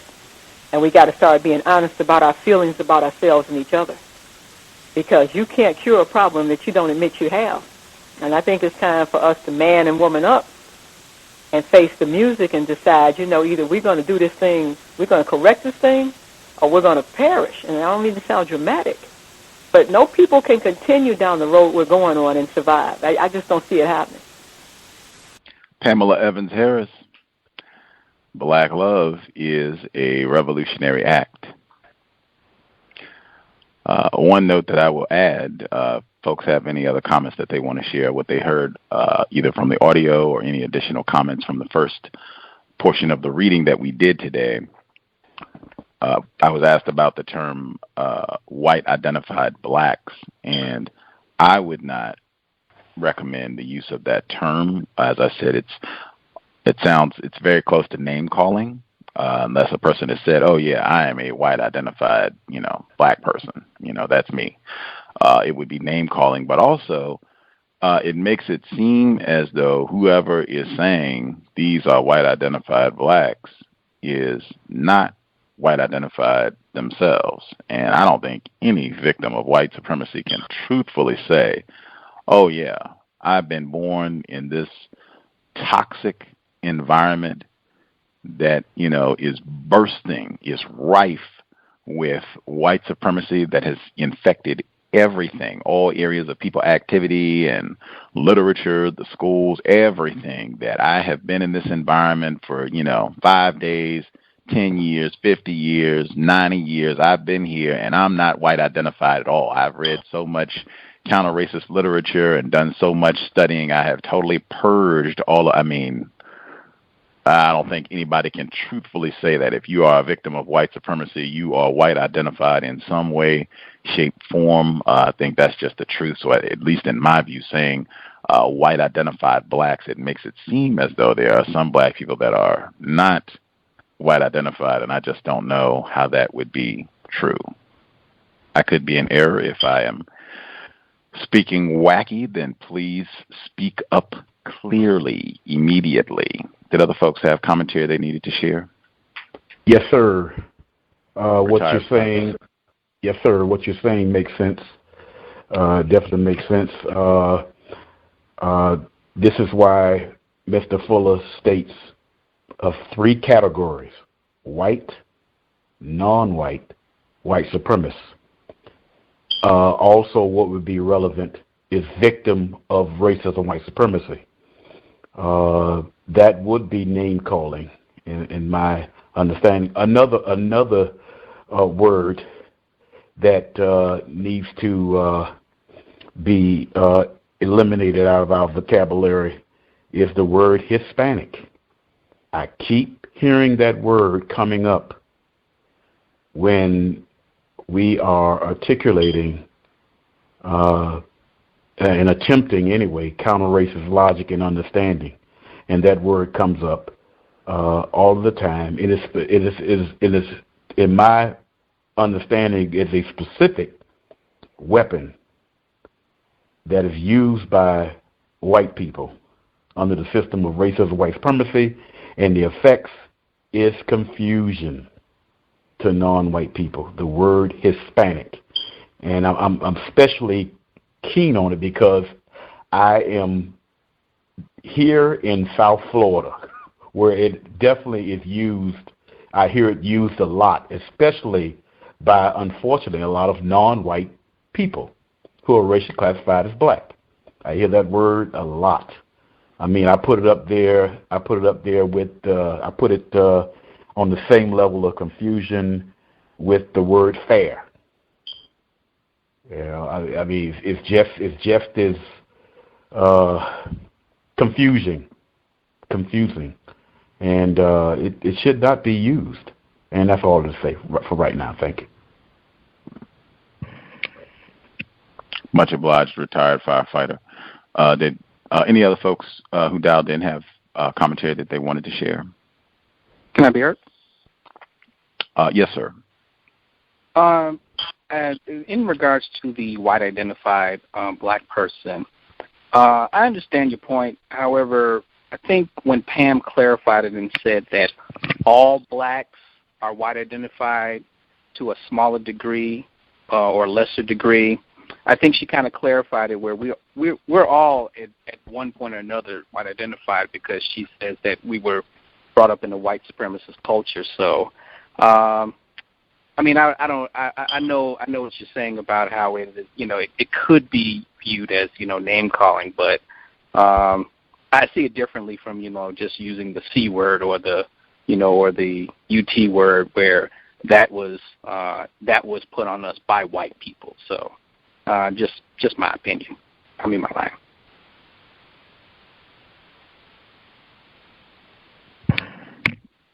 Other folks have commentary that they wanted to share.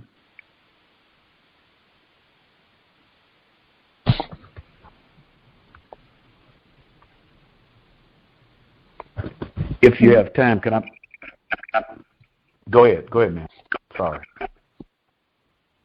I didn't even know if I could be heard. Gus, can you hear me? Yes, ma'am. Oh, okay, because I didn't hear you. I wanted to say desegregation didn't break up our happened to us. What broke up our families was the war on black people, so-called the war on drugs, because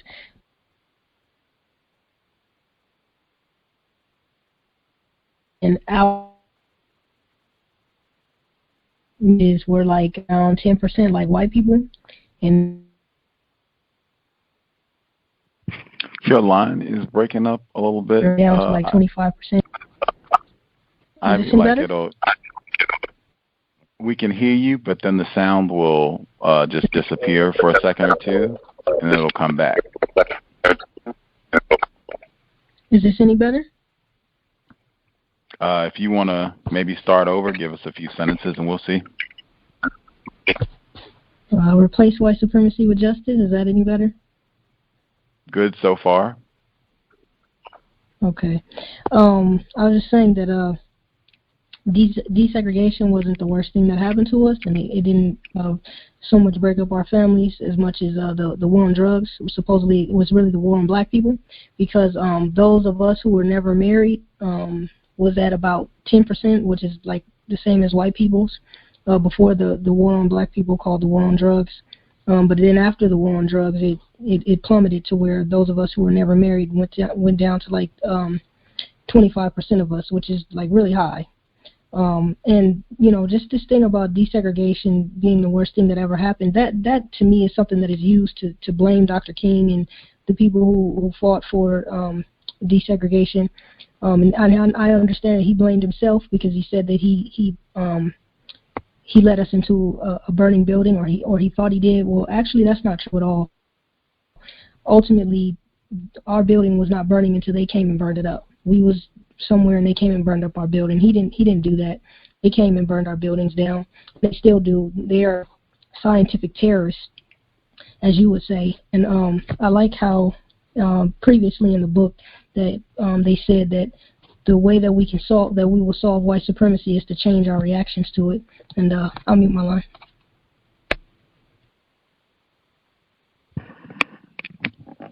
Much obliged, Ivy. Thank you for being persistent. Before retired firefighter, words are critically important, in my view. Mr. Fuller, ProduceJustice.com, Mr. Fuller, for decades, has talked about saying, and really even saying when he was first hearing the terms, that was a part of what motivated him to, codify his response, and saying that, you do not integrate a system of white supremacy. You don't desegregate a system of white supremacy. The words are not even designed to produce, an accurate understanding of the problem. That's why just really emphasizing that words are crucially important. Not understanding racism, white supremacy, perhaps that would be more accurate to say that, quote unquote, destroyed black families. But just saying that's really, really important. I've heard him, talk about that for years. Integration, desegregation, these are not even designed. These terms are not even designed to reveal truth, promote logical thinking about this problem. Retired firefighter. Yes, I very much like the example she gave with the zebras and the zebra versus the lions, and a thought came to my mind, somewhat in the terms of a question: were the zebras guided by a code, or something that's considered to be natural of being together? I think they were guided by a code, which is to me would be an excellent example as far as what non-white victims of racist white supremacy should gather around is a code. And from that, you would find yourself in company with others because to a large degree, codified understanding is based on logic. We don't never have to physically see each other to be basically on the same level of understanding of correctness anyway, by following a code that's based on logic. And I think that the story with the zebras, it brought up questions in my mind as I was listening to that story. And that's all it says. Thank you.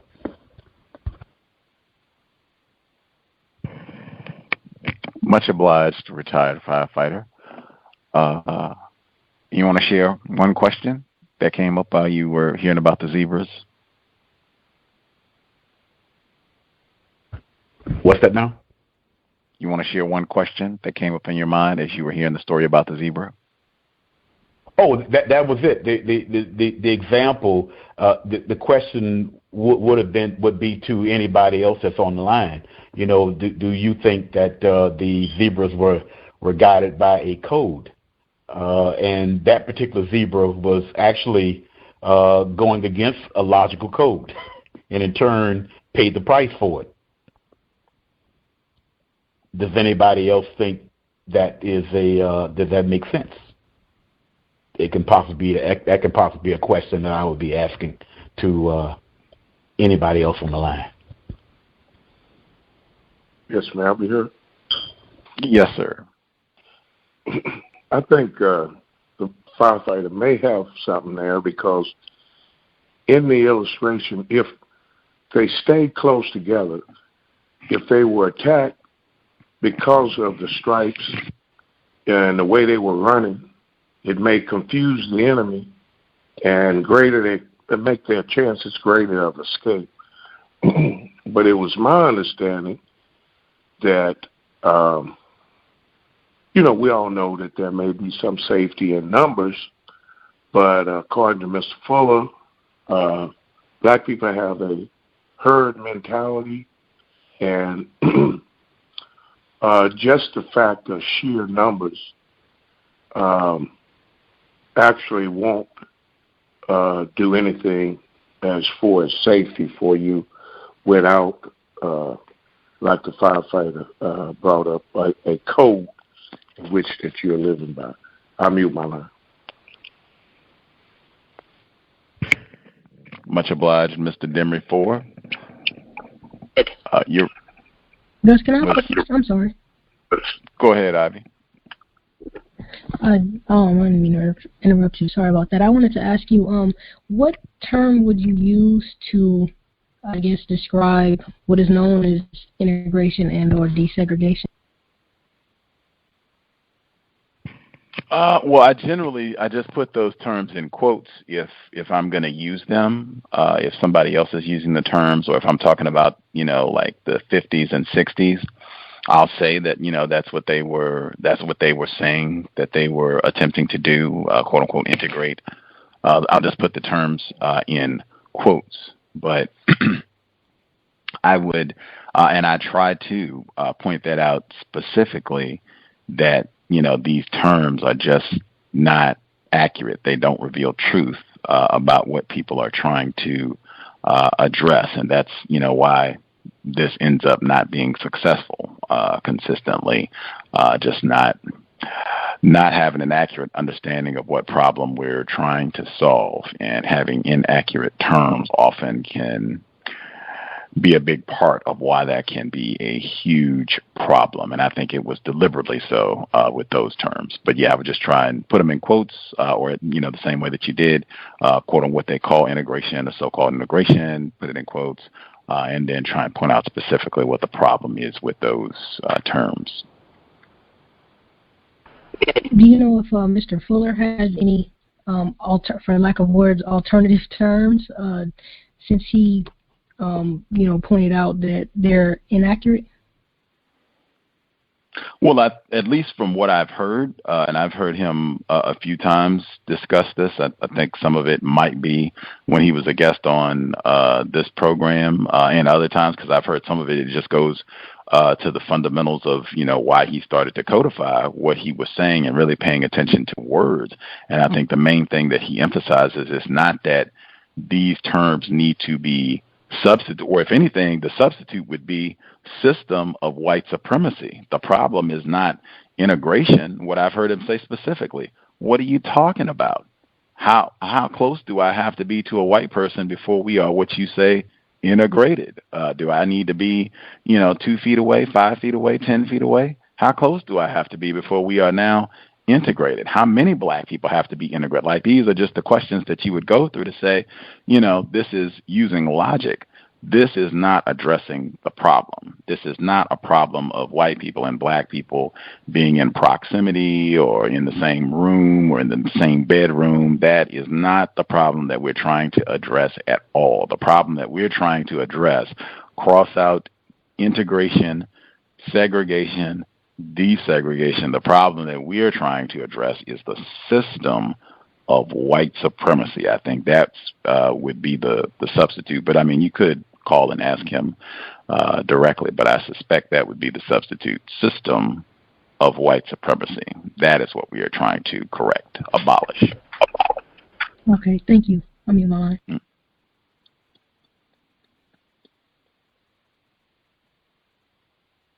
Can I say something on that right quick? I reckon. I would say the racist white supremacists use both words to their best interests, and primarily non-white people, unfortunately, attempted to use a useless term called integration for several decades. Matter of fact, I was forced to go to a quote-unquote school with white people, and like you mentioned, the ridiculousness of the word integration. How close are you supposed to be to white people, and if that's going to be some sort of benefit, as far as they're concerned, just confusion. Thank you. master deceivers, and just the importance of using correct terms, which Pam talked about specifically many times on this very broadcast, the importance of using correct terms. And that's something hopefully all of us are trying to get better at as we proceed. Did we have a final thought, comment anyone need to get in that'll take like 30 seconds before we get to the second audio segment, or everyone satisfied for now?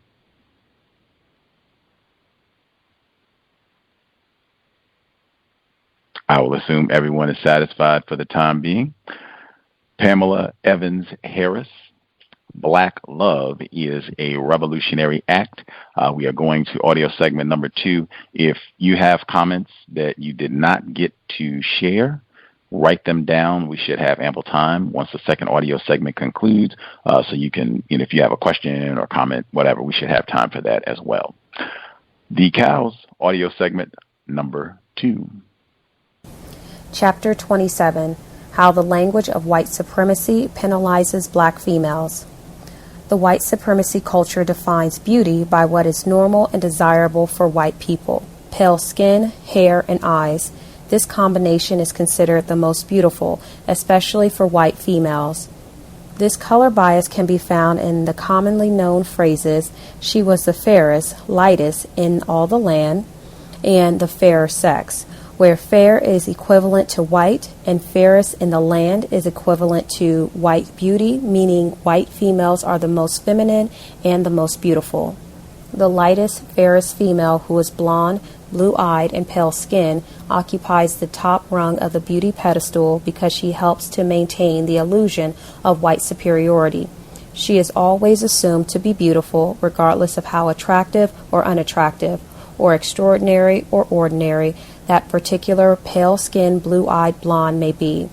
The irony and gross contradiction of this false beauty standard is the most beautiful blondes in Hollywood history, Jean Harlow, Jane Mansfield, Marilyn Monroe, Lonnie Anderson, and Pamela Sue Anderson, were born brunettes. The reverse is true for the most masculine, sexually desirable male in a white supremacy society, who is often described as tall, dark, and handsome. This definition of male beauty may give the dark-skinned black male an advantage in the proverbial bedroom, but it puts him at a disadvantage in the society and corporate arena. It also serves to connect the word dark with the word masculine and illustrates how the language of white supremacy penalizes the dark-skinned black female. The triple demons of racism, sexism, and colorism. The black female in a white supremacy system is victimized by the triple demons of racism, sexism, and colorism, and faces more discrimination than any other person on the planet. The black female is confronted on a daily basis by a hostile white and black world that systematically degrades and denies her natural beauty. Starting as young as 4 or 5, little black girls are taught that dark skin is unattractive and black hair is bad hair, and must be straightened or permed so she will look presentable, less black. This destructive message follows black females well into their adult years. The black female seldom sees her own unique, natural beauty positively reflected on the TV screen, in magazine ads, music videos, or as the romantic female lead in a motion picture, because dark, feminine, and beauty contradicts the lie of white female supremacy. Because of her consistently cruel treatment at the hands of blacks and whites, the black female has a sometimes well-deserved reputation for having a bad attitude. This bad attitude is largely a reaction and defense mechanism against a black-hating, female-hating, and black female-hating world that is often perceived correctly by the black female as hostile and threatening to her self-esteem, physical safety, and psychological survival. Do not misinterpret anything said here as pity for the black woman. This is not an attempt to make excuses for bad behavior or an attempt to speak for black women. The black female is not to be pitied. She is to be admired. Despite her cruel treatment over the last 500 years, the black female's style, language, innovation, creativity, courage, dancing and musical talents, intellectual brilliance, dignity, and physical features are imitated and duplicated all over the world by non-black females. An unconscious black celebration of self-hatred. It's like when you have coffee and it's too black, it's too strong. so you have to add milk to it. You add enough milk, you completely weaken it. If you add too much milk, you won't even know you had coffee anymore. Malcolm X. In the black community, the light-skinned female or black female with a white parent is uplifted as the ultimate sex symbol because she looks more white, while the brown and dark-skinned female is seen as sexual chattel or the butt of ignorant, self-hating black humor. In Toni Morrison's novel, The Bluest Eye, Bucola Breedlove, a little black girl, believed that if she were white, the world would be hers. In Alice Walker's novel, The Color Purple, Celie was told by another black person that she would never be anything because she is poor, black, ugly, and a woman. When a black female is disrespected because she is not white enough, we are unconsciously worshiping and submitting to white supremacy and advertising our own self-hatred. Instead of celebrating the purity of our heritage and the richness of our melanin in the black female's beautiful dark skin represents in our ignorance, we celebrate the infusion of white blood into our genetic pool even when it was a result of 400 years of rape. When black people openly or secretly uplift lighter-skinned blacks over darker-skinned blacks, we are not only celebrating slave traditions, we are celebrating slave owner traditions. Stolen black beauty. According to the 2009 American Society of Plastic Surgeons report, females account for 91% of all cosmetic procedures. The most popular include breast augmentation, lip augmentation, face lifts, skin laser treatments, and butt implants. European beauty standards have always associated full lips with beauty, youth, and sexuality, which explains why the Western medical beauty industry is frantic to create methods to duplicate them. For example, around 1900, surgeons injected paraffin wax into lips of white females without success. Liquid silicone was used in the 1960s to enhance lips until the fear about silicone stopped the practice. Currently, cosmetic surgeons are working on a procedure that allows them to use segments of neck muscle as lip grafts to plump them up. Obviously, cost is no deterrent when it comes to mimicking the beauty of black females, since a single collagen lip treatment can cost $400 per injection, and lip enhancement procedures can range anywhere from $500 to $5,000. It is undeniable that the black female's round buttocks, full breasts, voluptuous lips, and age-resistant melanated skin are among the most prized and coveted physical features among the white female collective. The proof? The mass production and mass implementation of the black female's uniquely beautiful racial characteristics gross millions of dollars for plastic surgeons every year. In light of the above facts, how can the black female still be the most degraded female on the planet? One logical answer: black females must be inferior in a white supremacy system. Openly acknowledging the beauty of the dark-skinned black female breaks the fundamental rule of the white supremacy beauty con game. A non-white female cannot be equal or superior to the white female. This explains why the black female's most coveted features, full lips, breasts, and buttocks, had to be disconnected from the black female and reconnected to a white or a near-white female using the awesome power propaganda of the white media. However, the illusion of the superior white female flies in the face of the reality of butt implants, breast implants, face lifts, liposuction, chin implants, curly perms, collagen lip injections, Botox, nose jobs, hair weaves, colorful skin and eye makeup, cancer-causing suntans, and tanning salons to add color to pale skin. This blatant imitation and duplication of the inferior black female explains why the white media feverishly promotes the round buttocks of a white-looking Jennifer Lopez and the big lips of Angelina Jolie to claim and rename black beauty in the name of whiteness. Several figures been straining for a better look, while a male figure at the far right of the image even holds his seeing eyeglass up to better behold the woman's body. The European observers remark on the woman's body, "Oh, goddamn, what roast beef," and how comical is nature. In 1810, Saartjie Baartman, known as the Hottentot Venus, was lured from her South African village with promises of becoming wealthy and famous. She was exhibited like a circus act, exploited, ridiculed due to her unique anatomy by white standards, and forced to entertain white specters by shaking her buttocks. She died in 1815, penniless and heartbroken. Even death offered no relief from humiliation and exploitation. Her brain and genitals were put on display in Paris until 1974. Several prints dating from the early 19th century illustrate the sensation generated by the spectacle of the Hottentot Venus. A French print entitled La Belle Hottentot, for example, depicts the cosened woman standing with her buttocks exposed on a box-like pedestal. Decades after her death, the Hottentot Venus inspired white females from America to Europe to adopt fashions that gave them the appearance of having a protruding buttocks, like the inferior black females.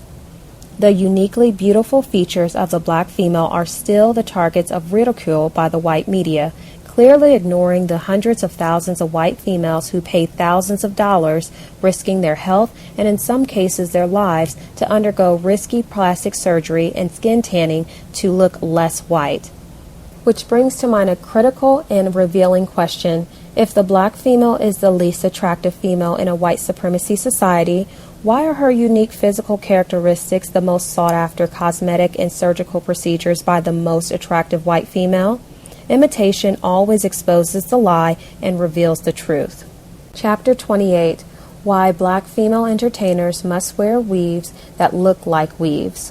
Tyra Banks swears off fake hair for her show, August 23, 2009. Tyra Banks will be keeping it real on her talk show this fall, it being her hair. The host announced Monday that she's swearing off extensions on the new season, starting September 8th. No fake hair at all, she tweeted. Will be the hair coming out of my scalp for all to see. In a press release, she said the show aims to help women own and rock what they've got and be. Months after her announcement, Tyra Banks announces her show will end after current season, December 28, 2009. Wrapping at the end of its 5th season in the spring of 2010, it will be lights out for the show that brought viewers memorable weave-exposing, cellulite-revealing, and tear-jerking moments. Banks will focus on the launch of Bankable Studios, a NY-based film production company currently reviewing possible projects. If your hair is relaxed, white people are relaxed. If your hair is nappy, they're not happy. Comedian Paul Mooney. In the spring of 2010, Black filmmaker Tyler Perry hosted an hour-long show on the TV Guide channel to promote his new movie, Why Did I Get Married Too? When the first cast member, Jill Scott, a talented singer and actress, joined Perry on the stage, she looked like a beautiful black queen in her curve-hugging black dress and perfectly groomed afro. However, as one of her scenes in the movie played across the screen, it was hard not to wonder with dismay why Miss Scott had to wear an unflattering weave instead of wearing her own beautifully natural hair. Miss Scott is not alone. It is extremely rare to see a black female entertainer wearing her own unprocessed hair that hasn't been bleached or hidden underneath an expensive wig or an unrealistic-looking weave. This is not intended to ridicule black females or their hairstyles. It's true, white females enhance their natural hair with chemicals, weaves, hair pieces, and extensions. However, they're enhancing, not disguising, the ethnic characteristics of their natural hair. The opposite is true for today's black female entertainers who wear weaves that do not match their natural hair texture, length, or color. Another difference between black females and white females who wear weaves is the vast majority of weaves reinforce white, not black beauty standards. Is weave wearing by choice or by demand? We propose it is the latter, that black female entertainers must wear unbelievable weaves that look like weaves if they want to make it in the entertainment industry. How do unbelievable weaves promote white supremacy? There are 7 obvious benefits. Benefit number 1, no matter how sexy, talented, or beautiful a black female entertainer is, her unbelievable weave subtracts major beauty points and guarantees that the beautiful black female will never be seen as competition or as a threat to the throne of white female supremacy. Benefit number 2, unbelievable weaves make it appear that black females are imitating and envying the superior white female. Imitation may be the sincerest form of flattery, but not when it degrades the imitators. Benefit number 3, Unbelievable weave-wearing black females are the best advertising white supremacy can buy and help maintain the illusion of the superior white female by promoting white supremacy beauty standards. Benefit number 4. The rich and famous unbelievable weave-wearing black female celebrity is the most visible role model for young and not-so-young impressionable black females, which is easily observed by the distressing number of black females who wear unflattering, easily detectable, and unnatural-looking hair weaves. Benefit number 5. Wearing unbelievable weaves destroy the self-esteem of the unsuspecting black female who knows subconsciously that the enhanced image in her mirror is based on something that is not real. It confirms in her own subconscious mind that her own beauty is non-existent. Benefit number 6. Unbelievable weaves program black boys and black men to see black females as fakes, frauds, second-rate, and wannabe white females who do not like, respect, or value themselves. The main one who benefits from unbelievable weaves is the white female, who now looks genuine article to black males. This reinforces her superiority and the inferiority of the black female and has a disastrous effect on black male-black female relationships. Benefit number 7. Black females make up the largest share of the multi-billion-dollar hair care industry, largely due to the explosion of hair weaves. According to the 16th Annual Report on the Buying Power of Black America by Target Marketing, a black consumer research firm, blacks spend almost the same amount, $7.4 billion, on hair care and personal products that we spend on education, $7.5 billion. The same white-owned hair care companies that shunned black consumers in the past are dominating the black hair care market to the delight of some misguided black females who may get a psychological boost from using hair care products that are designed for the white female's hair because it makes them feel more acceptable and more beautiful by white standards. The black female hair care market is the beauty industry's biggest and most disrespected cash cow. This may explain why there are no nationally advertised products designed for the natural hair of black females. Is natural hair a no-no for black females? Was Paul Mooney right when he said our natural hair makes whites unhappy? After reading the evidence below, the reader can judge for him or herself. The evidence. 1987, woman fired for cornrows sues Hyatt Hotel in Virginia. Cheryl Tatum, a cashier, was fired from the Hyatt Regency Hotel in Crystal City, Virginia, for her refusal to change her extreme cornrow hairstyle. Tatum, a black female, filed a lawsuit against the hotel, charging race discrimination and seeking back pay, punitive damages, and attorney's fees. 2000, FedEx fired several black employees in New York for wearing dreadlocks. 6 years later, FedEx reached a settlement agreeing that dreadlocks could be worn for religious reasons. 2006, Claire Anderson, a Marietta, Georgia teacher, is planning to file a lawsuit after she was fired over her hairstyle because her hairstyle did not fit the image of the school. After she began to wear her hair combed out in a full afro, she was called to the office and fired. 2006, Fox TV's divorce court judge Maybelline Ephraim was fired after failing to reach an agreement over pay and her hairstyle. According to Ephraim, Fox demanded that she wear a wig to expedite the hairstyling process. Since she wasn't willing to agree to the terms, she stepped down after 7 years of hosting the successful court show. 2007, Donna Tate Allison, a guard at Haynesville Correctional Center, was fired for violating the Department of Corrections grooming policy, which forbids extreme and eccentric haircuts. Tate Allison, a 46-year-old black female, wore her short dreadlocks pinned underneath a hat. Another black female corrections officer, Juanita Hudson, who wore her hair in cornrows, was informed that cornrows, dreadlocks, and braids would not be allowed. After a 2-day suspension, 1 day after receiving a favorable performance review, Hudson took her braids out. 2010, ABC TV reported a story about 2 black women who were denied employment at the Six Flags amusement park in Largo, Maryland because their locks hairstyle was considered offensive by Six Flags management, which did not permit any hairstyles that detracts or takes away from Six Flags theme. One black female job applicant was informed by a supervisor that management was adhering strictly that year to their grooming policy. despite the fact that Largo, Maryland area is 93% black. Why do some whites find natural hair on black females so threatening? One answer. Once the black female embraces her natural beauty, her self-respect will skyrocket. The day she stops imitating white beauty, white supremacy, and embraces her own God-given natural beauty, black normalcy, she will ask herself, what other lies have I been taught about myself? The black mother is the first teacher of the next black generation. Once she sheds her former degraded self, her new eyes will help her daughters and sons to see what has been there all along, right in front of their eyes, the majesty of their African ancestors. Her sons will embrace her natural beauty and stop looking elsewhere for the beauty within themselves.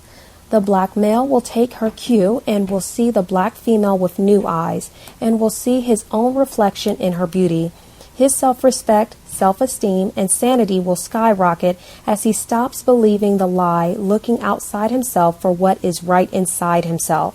And that is not an acceptable outcome for the black male, female, and child in a white supremacy society.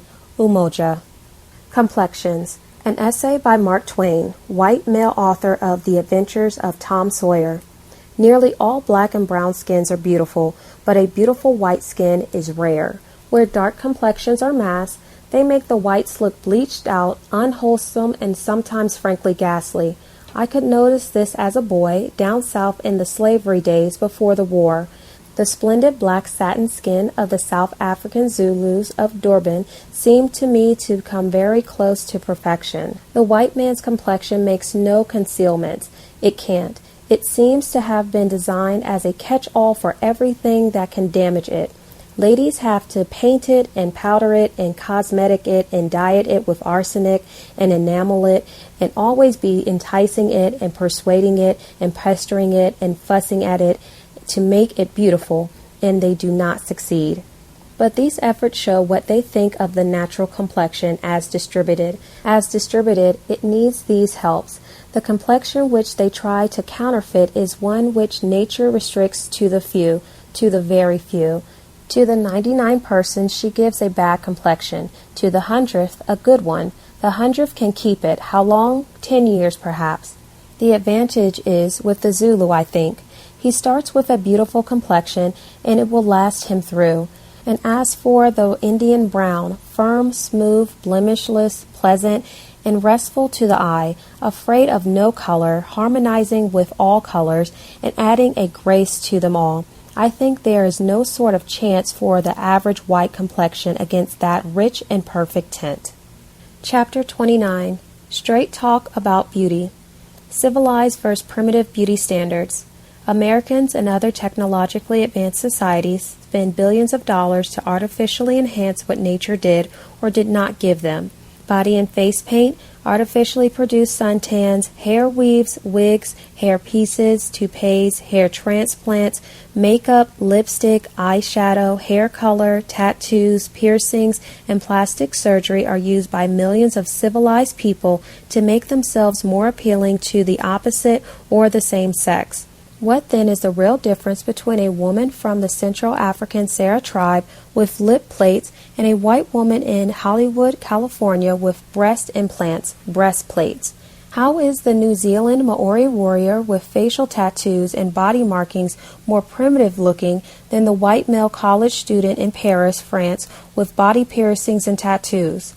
The westernized beauty con game is a multi-billion-dollar industry that has claimed billions of victims of all races by creating a false standard of beauty for whites and non-whites. In order to keep the billions pouring in, the industry must set the bar for beauty, normalcy, impossibly high to keep the white and non-white populations insecure. Then, the industry can sell cosmetic solutions for imaginary imperfections. The world's biggest beauty secret. The biggest beauty secret on the planet cannot be found in a $300 vial of skin cream or in a pair of skilled plastic surgeon's hands. What is the secret? Could it be the infusion of African genes into the European gene pool that gives pale skin more color and a deeper tan, makes hair thicker, wavy, or curly, and adds more sensuousness, fullness to lips, noses, and other facial features? If one studies the history of Africans, Moors, who traveled the ancient world and conquered Europe long before Christopher Columbus sailed to America, one might imagine that swarthy, dark and olive complexions, dark, curly, wavy kinky hair, dark hair, eyes, and full lips in some parts of Europe may be visible evidence of African genetic influences. While this cannot be stated as scientific fact, it is certainly not an unreasonable theory. If, as scientists have claimed, all human life began in Africa, every man, woman, and child is a modification of the original African man and woman. Links and sources available on website. True beauty is not for sale at the cosmetic counter. True beauty is not a small, pointy nose, long blonde hair, or a bone-thin, pale body. Beauty is in the look in a lover's eye, the curve of a woman's cheek, or a man's broad, strong back. It is a smile that lights up a face, or a laugh that makes us smile. It's the graceful way someone moves or dances. Beauty is eloquence, intelligence, wisdom, kindness, and determination. God gave all of us something special, a special quality or gift that no one else in the world possesses in the same way we do. God's greatest gift can be found in a pair of eyes that sparkle, in the hands of a doctor who delivers a new life into the world, or a powerful voice that makes the angels weep. Or it might be the greatest gift of all, a kind, intelligent, loving human being. Mother Nature gets the last word. Is there a beauty standard that is objective, logical, and can be applied to all human beings regardless of race? Absolutely. Who is qualified to set this standard? The most powerful force on earth, Mother Nature. Mother Nature is the visible, physical, and tangible manifestation of God, the final judge of all that is good and perfect in this world.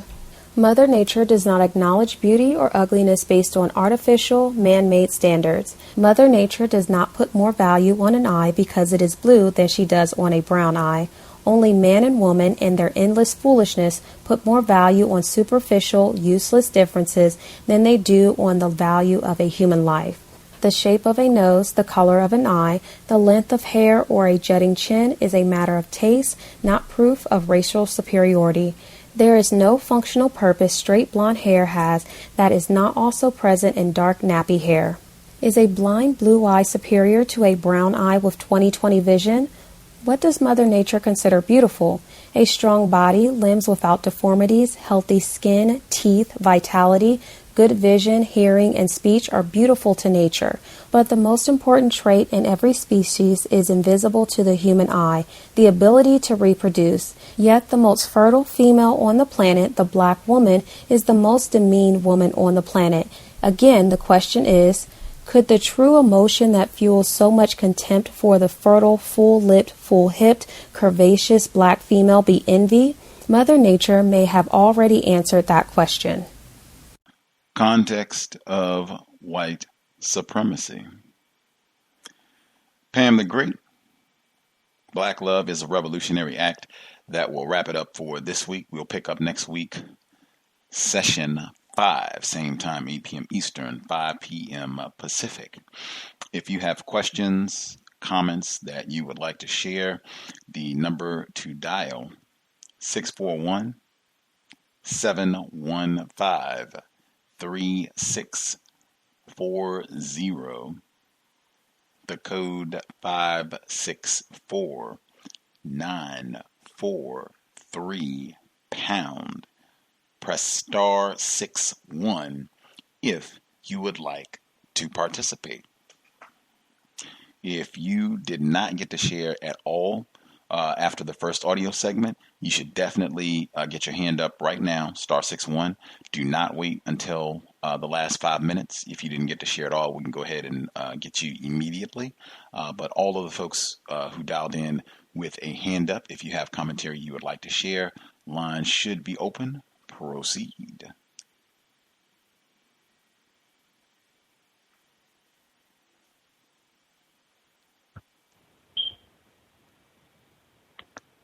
If a first time tonight caller doesn't respond, I would like to say something. Feel free, retired firefighter. Greetings again, everyone. Yes, I I was just thinking to comment on this on the second half reading. The irony of it all is that as far as individually, the features that are commonly associated with the people who identify themselves as white, the individual features, which is different quote unquote colored eyes, blonde hair, pale skin, the majority of those people who have those features individually are considered to be non-white people. It's sort of an irony as far as that concern, being that people who identify themselves as white, which is a political construct, make up such a tiny, tiny minority of people on the planet. But what came to my mind, since I kept hearing the word beauty over and over again tonight, and no pun against Miss Emmy, because she sounds so attractive even saying the word when she identifies us as quote-unquote beautiful people. I would like to read and or remind through reading Mr. Fuller's word guide on the word beauty. Do I have permission? Let's hear it. Beauty/beautiful person. Avoid using these words to describe any persons who exist in a known universe during any time that the system of white supremacy, racism also exists. Instead of saying that a person is beautiful, say that the person is attractive.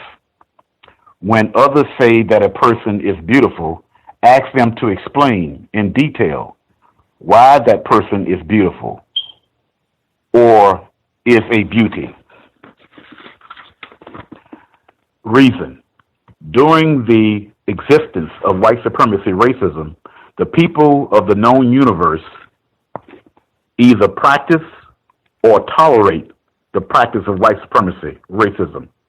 According to compensatory counter-racist logic, a quote-unquote beautiful person does not practice, nor does he or she tolerate the practice of white supremacy racism or any other form of injustice, non-balance between people. Therefore, as long as white supremacy racism exists, and as long as injustice, non-balance between people exists, there are no people in the known universe who can correctly be identified as beautiful. As long as the people of the known universe are not in balance with each other, it is best and correct to describe any persons who do things that attract you to them as persons who are attractive. It is important to know and to understand that people can attract other people for reasons that are correct or for reasons that are incorrect.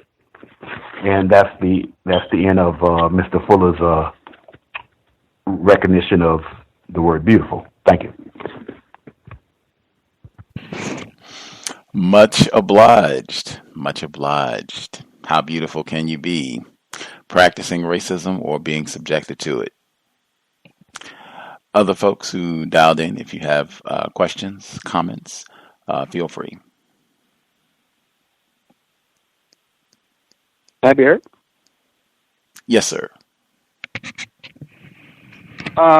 Just quickly, as I was following along with the beauty con game that Pam eloquently describes and the business behind it, and the entertainers, especially the non-white black females, I just kept getting this image of the rapper Lil' Kim and what, how she has become victimized by this whole part of white supremacy in regards to beauty.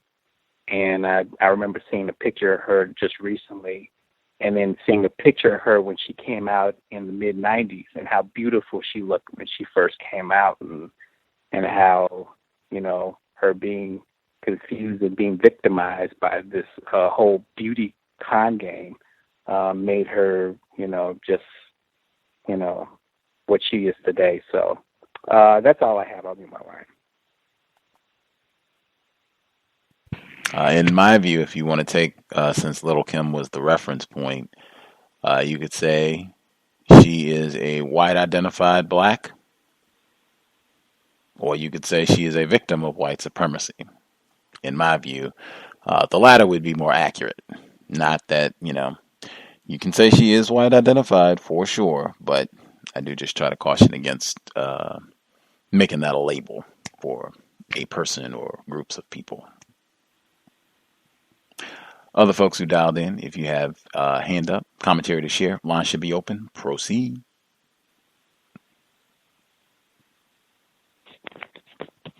Yes, my dear.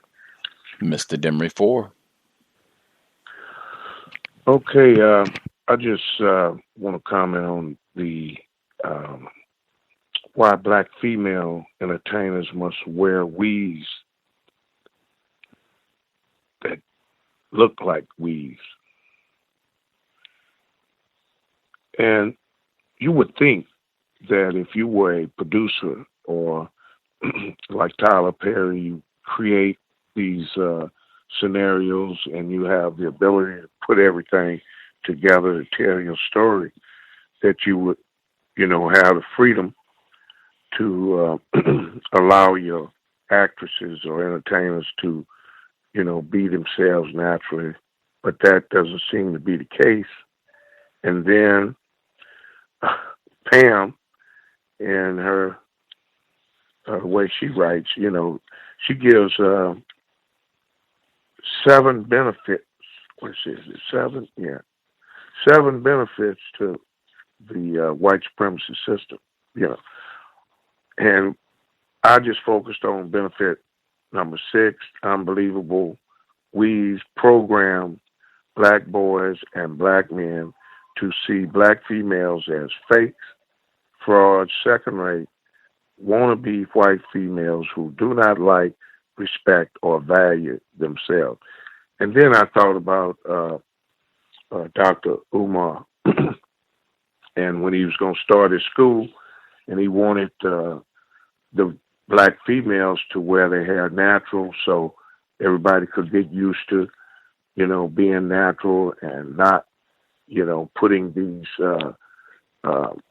straightening combs in your head, or you were just going to be yourself. And I could see the value of that now in his, projection of the school that he wanted. And I'll mute my line on that. Thanks, sir. Much obliged, Mr. Demry 4. Other folks who dialed in, the number 641-715-3640. The code 564-943#. Other folks, if you have a hand up, line should be open. Proceed. May I be heard? Greetings, Ivy. Greetings, Gus. I want to say about the, $7 billion on hair care and personal products.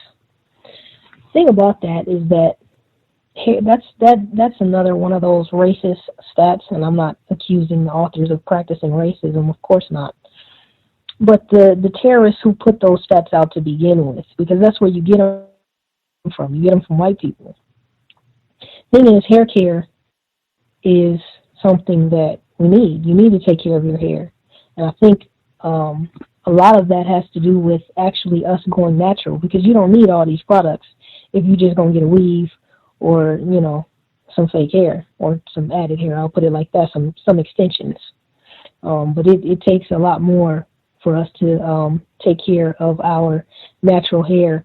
And that's why some of us do, wear weaves and perms and things like that, because we just don't know how to take care of our hair. We were never taught. Also, it's very slick the way that the racists, the way that they put that stat out there, because they said hair care and personal products. Well, personal products is hygiene and all of that. Like, that's not a lot of money to spend on things that you need. That's another one of those, black people and black women are spending too much money on something. And yet again, we're coming with something that we actually need, just like the shoes, like, personal products. Well, the thing is, probably you're not spending enough money on education if you're spending just as much money as we are on things to sustain our lives.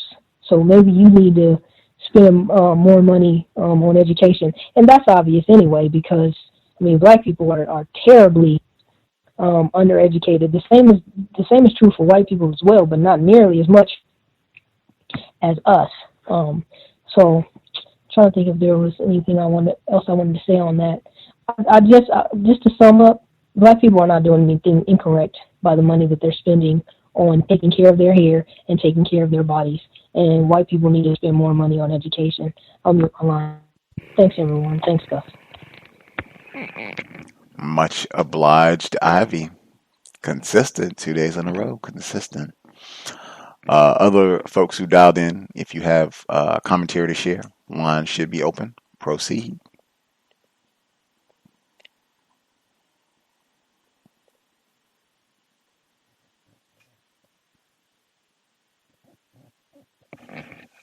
Folks, everyone satisfied for the time being? Grand. I will hush one more time, see if we can get in one more audio segment from Pam the Great, and then I will maybe add a word quickly, maybe add a word in on the text. But let's see. This is Pam the Great. She was talking about this book specifically. Black Love is a Revolutionary Act. And she was talking about hair, which was a big feature in this week's portion of the book. Get this one in quickly. Black Love is a Revolutionary Act, 2011, from the archives of the C.O.W.S. This is the South Carolina caller. I'm just listening. I am enjoying the program, and I do want to make one statement. I don't have a partner. I'm not in a relationship, so my expression of black love cannot be a revolutionary act at this time. But my revolutionary act for the past couple months has been wearing my natural hair to work, and it's going pretty well. I get some strange looks from the white people, but I have gotten some support from other non-white people. So that's my revolutionary act. Okay. You know what? If you want to send me a picture of you in your beautiful natural look, I'll post it on there, on our website. Okay, I certainly will do that. Like that. Yeah, and we can give you all the love and support you need. We'll put it on our website. So congratulations. Yeah. Yeah. But I do definitely enjoy listening to you whenever you're on the program. Thank you. And our website, www.trojanhorse1.com. So, just shoot me an email and, a picture of your choice, and we'll put it on there. Okay. All right. We'll do. Okay, and you can look at yourself all the time. Make it a screensaver. All right. Thanks. Uh-huh. Pam the Great, I was speaking of consistent. You can look back over the 7-year period that Pam was a guest on this platform, and that is something all the way through, consistently encouraging, motivating, supporting other black people, with the text that she wrote, with people that wrote her, with feedback about her books or things that she said, if they heard her, on this platform or wherever else. That was so consistent. She encouraged so many other people to write. It wasn't just we could put, your picture in the book or on the website. It was we could post your article in our book or on the website. There were so many people that she encouraged to do that or to start their own websites that was so consistent. Is she really made an effort to try to encourage and support Black people as best she could. That is something that was consistent with Pam the Great. I think that's one of the reasons you heard from the caller in South Carolina in that segment. Always enjoyed hearing her on the program. I think that's one of the reasons that so many people always were grateful when Pam dropped by. I did say, since we have a little bit of time, not a whole lot, but a little bit of time before we wrap up this week's segment, the portion about Black males taking some of the blame for the beauty con game and the hair issues that Black females have, I do not accept that because, in my view, Black males, they are also victims of white supremacy. At least for all of the Black males that are on the planet right now, the system of white supremacy has been in existence for centuries before any of us were born. I don't know how this group specifically would be culpable at any level. I mean, even, 1% culpability for any of the problems, not just, beauty, anything else that you want to pick out as victims. I'm not in charge of anything. I don't have say-so on anything. I'm, been brain trashed just like every other victim of white supremacy on the planet. So to me, that's not logical that Black males would have to take some of the blame. And I remember reading that in the text way back when, and going to address this with Pam specifically, that I did not think that was accurate. Just didn't seem to make logical sense to me, but just got distracted and was not able to address it directly. Although there were certainly other things that I did address directly, where we had a different viewpoint on racism. But yeah, I do not accept any of, as a Black male, I reject that. I do not accept any of the culpability for that, and to me, it just doesn't seem logical. Also, the segment in the second audio reading that we did today, where it was talking about beauty standards and how Black females are penalized, and Black males, since it's the standard is tall, dark, and handsome, that Black males maybe have some sort of advantage. I think that sort of suggestion is incorrect because, again, top 10 all time, delectable Negro, because Black males are also raped. And that's something that she talks about, Pamela Evans Harris talks about specifically in the next book, The Interracial Con Game. Black males are raped by white men and white women, and have been for centuries throughout the history of the system of white supremacy, as have Black females. But Black males being raped is not something that is talked about. And in addition to that, the Black misandry that Dr. Curry talks about, and that is talked about in The Delectable Negro, that since there might be a sense that that Black male might be a threat, competition, Dr. Welsing's theory of white genetic annihilation, that he's going to be subjected to even more abuse and terrorism to make sure that that Black male does not have access to any white women, or even sometimes any non-white females. Make sure that he doesn't have access. You got those prison strikes operating right now. I don't think those Black males, no matter how tall, no matter how dark and handsome they may be, I don't think they are exercising any sort of sexual escapades while they are in greater confinement. I don't think that's happening. So that is something that I thought was significant. 2 points where I have a significantly divergent view than what was presented in the text.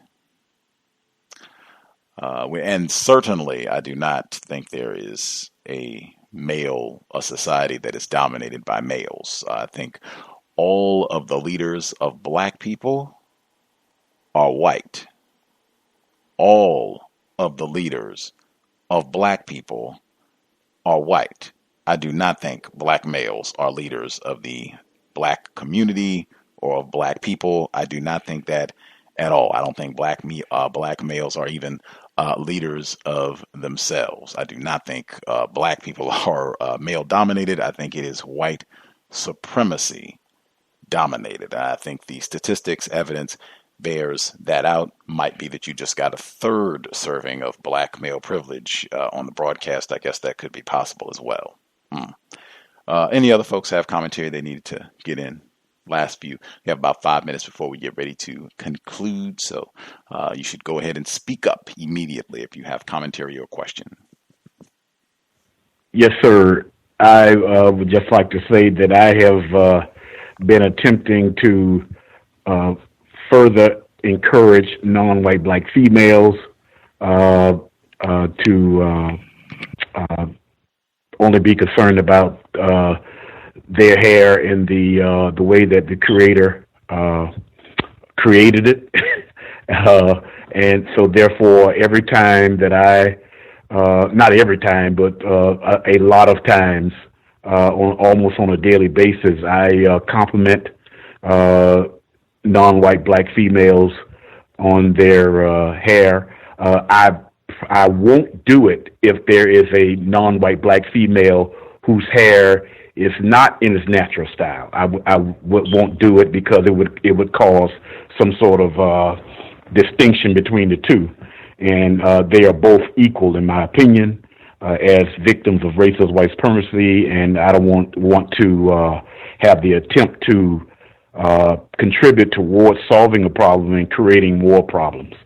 So I wouldn't do it, but for the most part, I do compliment non-white black females on their hair in its natural style. I myself, I have been completely bald-headed since 1990, and I did it as to have an emphasis on the over identification that we have with hair in itself, to imply that it's more important on what's inside your head, not on what's on the outside of your head. And that's all I have to say. Thank you. Thought the caller raised the theory earlier about why black males may be shaving their hair. Anywho, other folks have commentary that they wanted to share before the program concludes. Can I be heard? Yes, ma'am. Ivy. I just wanted to say, I really miss Pam. Like, she's incredible. These clips that you have been playing. I miss your commentary too, Gus. Again, I do think this is a beautiful tribute that you've done and that you're doing, yielding to her. But I am glad that you added in your commentary, and honestly, it is very encouraging for you to note your disagreements, because it's difficult to disagree with someone that you admire so much and that you miss so much. And so it's just very encouraging that you have done that. The book is incredible. It's not perfect in my view, but it is incredible. It's not perfect in that, everybody agrees with everything. And I just wanted to share something about the natural hair thing. I can say for me, and I really do believe that this applies to most black women, that it is very difficult to wear our natural hair. It is so much easier to just perm it or get it pressed or something like that. What I have been doing for the longest time actually was just getting it braided, just my own hair, getting it braided. But I was depending on salons for this because I couldn't on my own just wear just like a normal hairstyle every day that you typically see, because I couldn't find detangler to relax the curls enough to where, I could comb through it and just kind of manage it on my own. And I'm now going through that process, even though before I had let go of perms and all that a long time ago.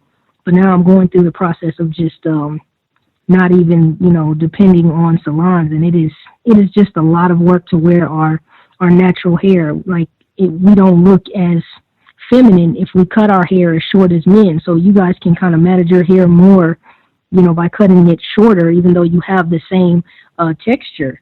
But, for us to have it long, it's just a whole lot of work.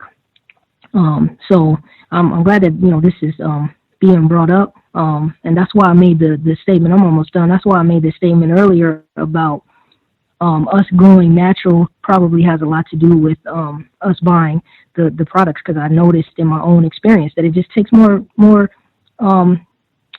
it takes more products for a situation like that, rather than just going to the salon and letting them braid it, or whatever the case may be.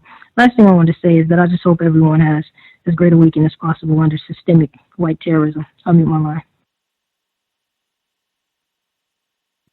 Try and stay as safe as we can. Any other folks, final comment, question they need to get in before we get ready to conclude?